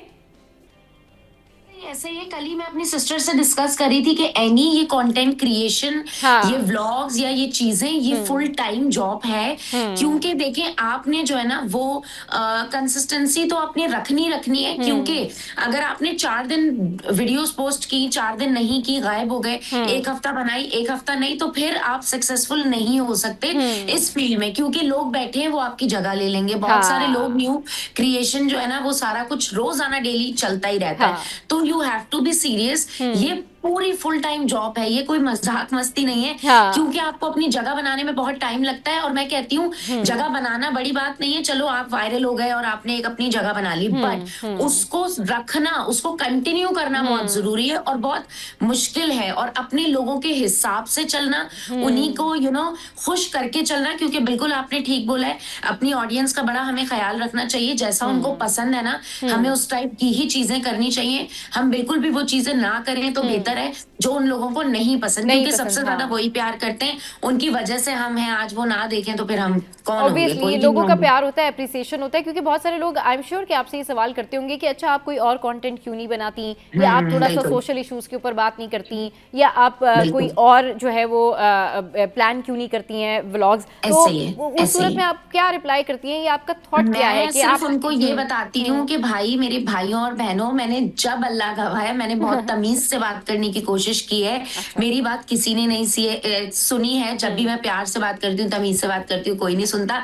जब वो चिल्लाना करो, इस तरह का कंटेंट बनाओ, वो मिलियंस में व्यूज जाते हैं, तो मैं उनको कहती हूँ मेरी मजबूरी बन गई, क्योंकि मुझे अपने ना एक व्यूज वगैरह ये सब अपनी रीच को अच्छा रखना होता है। माशाल्लाह 50 मिलियन प्लस मेरी रीच होती है इंस्टाग्राम पे या फेसबुक पे, अगर आप देख लें तो दूसरे टॉपिक पर। लेकिन जैसे फॉर एग्जाम्पल रमजान आ रहे हैं, उन सब चीजों पर मैं बात करती हूँ। बट हमारे यार इस तरह से ना लोग भी थोड़ा सा ना ये किरदार अदा बड़ा करते हैं कि लोगों को भी देखना चाहिए कि वो क्या देखते हैं। लोगों को बड़ी ना नई चीजें पसंद है, अटपटी चीजें पसंद है, उस पर मिलियंस में व्यूज देते हैं। अब कोई एजुकेशनल जो है ना उसके ऊपर बात कर रहा है, कोई बहुत अच्छे टॉपिक पे बात कर रहा है, उस पे व्यूज नहीं आते, तो बताएं फिर तो दिल टूट जाता है। यार हम इतनी मेहनत कर रहे हैं, आपको हम एक अच्छी चीज बता रहे हैं, उस पे व्यूज नहीं आ रहे। तो ये लोगों को भी देखना चाहिए। लोग कहते हैं ना गलत चीजें वायरल होती हैं, उसको करते हम खुद ही हैं, गलत चीजों को भी वायरल। तो ये भी बड़ा सीन, ये भी एक जाहिर सी बात है। जो लोग देखना चाहते हैं, फिर आपका जो व्यूवर देखना चाहता है, आप उसी हिसाब से कंटेंट क्रिएट करते हैं। अच्छा उर्वशी, आजकल ना वेडिंग सीजन है और बहुत लोगों के यहाँ शादियां हो रही हैं, बहुत जगहों पर जो है ना वो आना जाना हो रहा है। आई नो कि आपने भी जो है वो एक वीडियो बनाई है और उसमें एक जो आप नंद बनी हुई है, एक बड़ी खतरनाक सी नंद, जो कि कह रही है ठीक है भाई अगर बारात लेट हो रही है तो क्या हुआ, बता दो, लड़के की बहन रेडी हो रही है, जरा वो बताएं, वो कॉन्सेप्ट बताएं, और अगर थोड़ा सा उसकी एक्टिंग भी कर सके तो प्लीज करें। उसमें आप प्यारी भी बड़ी लग रही है। यार थैंक यू सो मच। अब बस मैं सुबह सुबह उठी हूँ ना, तो मेरा भी थोड़ा सा साबुन स्लो हुआ। कोई बात नहीं। तो भाई फॉर एग्जाम्पल मुझे कॉल आई है, तो मैं उनको ये बोल रही हूँ, हाँ क्या हो गया, क्या हो गया? नहीं ना भाई, तैयार हो रही है ना, हम नंद है ना, हम है, बताओ मुझे, बताओ, हम लड़के की बहनें हैं, हम तैयार होंगे तो बारात निकलेगी, ये बात याद रखना, वरना सीधी सी बात है बोल दो हम बारात ही नहीं ला रहे। भाभी का क्या है, उनकी तो पहली शादी है, हमारे यहाँ तो भैया शादियां होती रहती है ना, हम तो अपने हिसाब से जाएंगे। और भाई को बता दो अभी से ये चीजें मत करो, अम्मी से बात कराओ मेरी, अम्मी क्या बोल रहे हैं, जल्दी आ जाओ, जल्दी आ जाओ, क्या लगा रहे, हम अपने हिसाब से आएंगे ना। अभी कल की आई हुई बंदी के पीछे देखो, ये हमारे साथ भाई ऐसा कर रहा है, अभी वो आई नहीं है तो ये हाल है, कल को वो आ जाएगी तो फिर हमारा क्या होगा। ये सब भाभी की वजह से हो रहा है, अल्लाह पूछे इनको। अभी तो भाभी आए भी नहीं। भाभी के आने से पहले, बिल्कुल ठीक कह रही हैं। अच्छा नंदे ना इसी तरीके से बात करी होती है, और इसी तरह जब आप बनाती है ना कंटेंट उरूज, तो लोग रिलेट करते हैं आपको, और वो कहते हैं वो ये कैरेक्टर्स हमारी आम लाइफ में मौजूद है। तो आप बहुत जबरदस्त काम कर रही हैं, wish you all the best. ऐसे ही बहुत अच्छा काम करते रहें, लोगों को इन्फ्लुएंस करते रहें, और जरूर आपको देख के खवातीन बहुत कुछ सीखती हैं। बहुत शुक्रिया उरूज आपके टाइम के लिए। जी जी जी, वेलकम वेलकम, और बहुत शुक्रिया आपके टाइम के लिए। और हमारे ये जो क्रिएटर्स हैं ना, हमारे जो कंटेंट क्रिएटर्स हैं, ये ज़बरदस्त काम कर रहे हैं, हमें इनको अप्रिशिएट करने की बड़ी ज़रूरत है, हमें इनके साथ जो है ना वो आवाज़ मिलाने की बड़ी ज़रूरत है, क्योंकि ये अब फेस बनते जा रहे हैं। ओवरऑल पाकिस्तान में लोग इनको जानते हैं और जिस तरीके से इनको प्यार देते हैं, हम चाहते हैं हम भी इनका कंटेंट देखते हैं। हम भी जब बैठे हुए होते हैं तो हमें भी मज़ा आता है कि हाँ भाई हमारे माशरे में इस तरह के कैरेक्टर्स मौजूद हैं। तो बहुत सारी बेस्ट विशेज़ उरूज के लिए। और जहाँ तक ताल्लुक़ है ना कि हमारी सोसाइटी में ख़वातीन को कुछ करना चाहिए, तो बिल्कुल कुछ ना कुछ करना चाहिए, कोई ना कोई एक्टिविटी रखनी चाहिए अपनी लाइफ में। आज के शो से फिलहाल इतना ही। आज का शो कैसा लगा इसका फीडबैक ज़रूर दीजिएगा हमारी सोशल साइट पर। हंसते रहिए, मुस्कुराते रहिए और देखना मत भूलिए। सीरियस 10।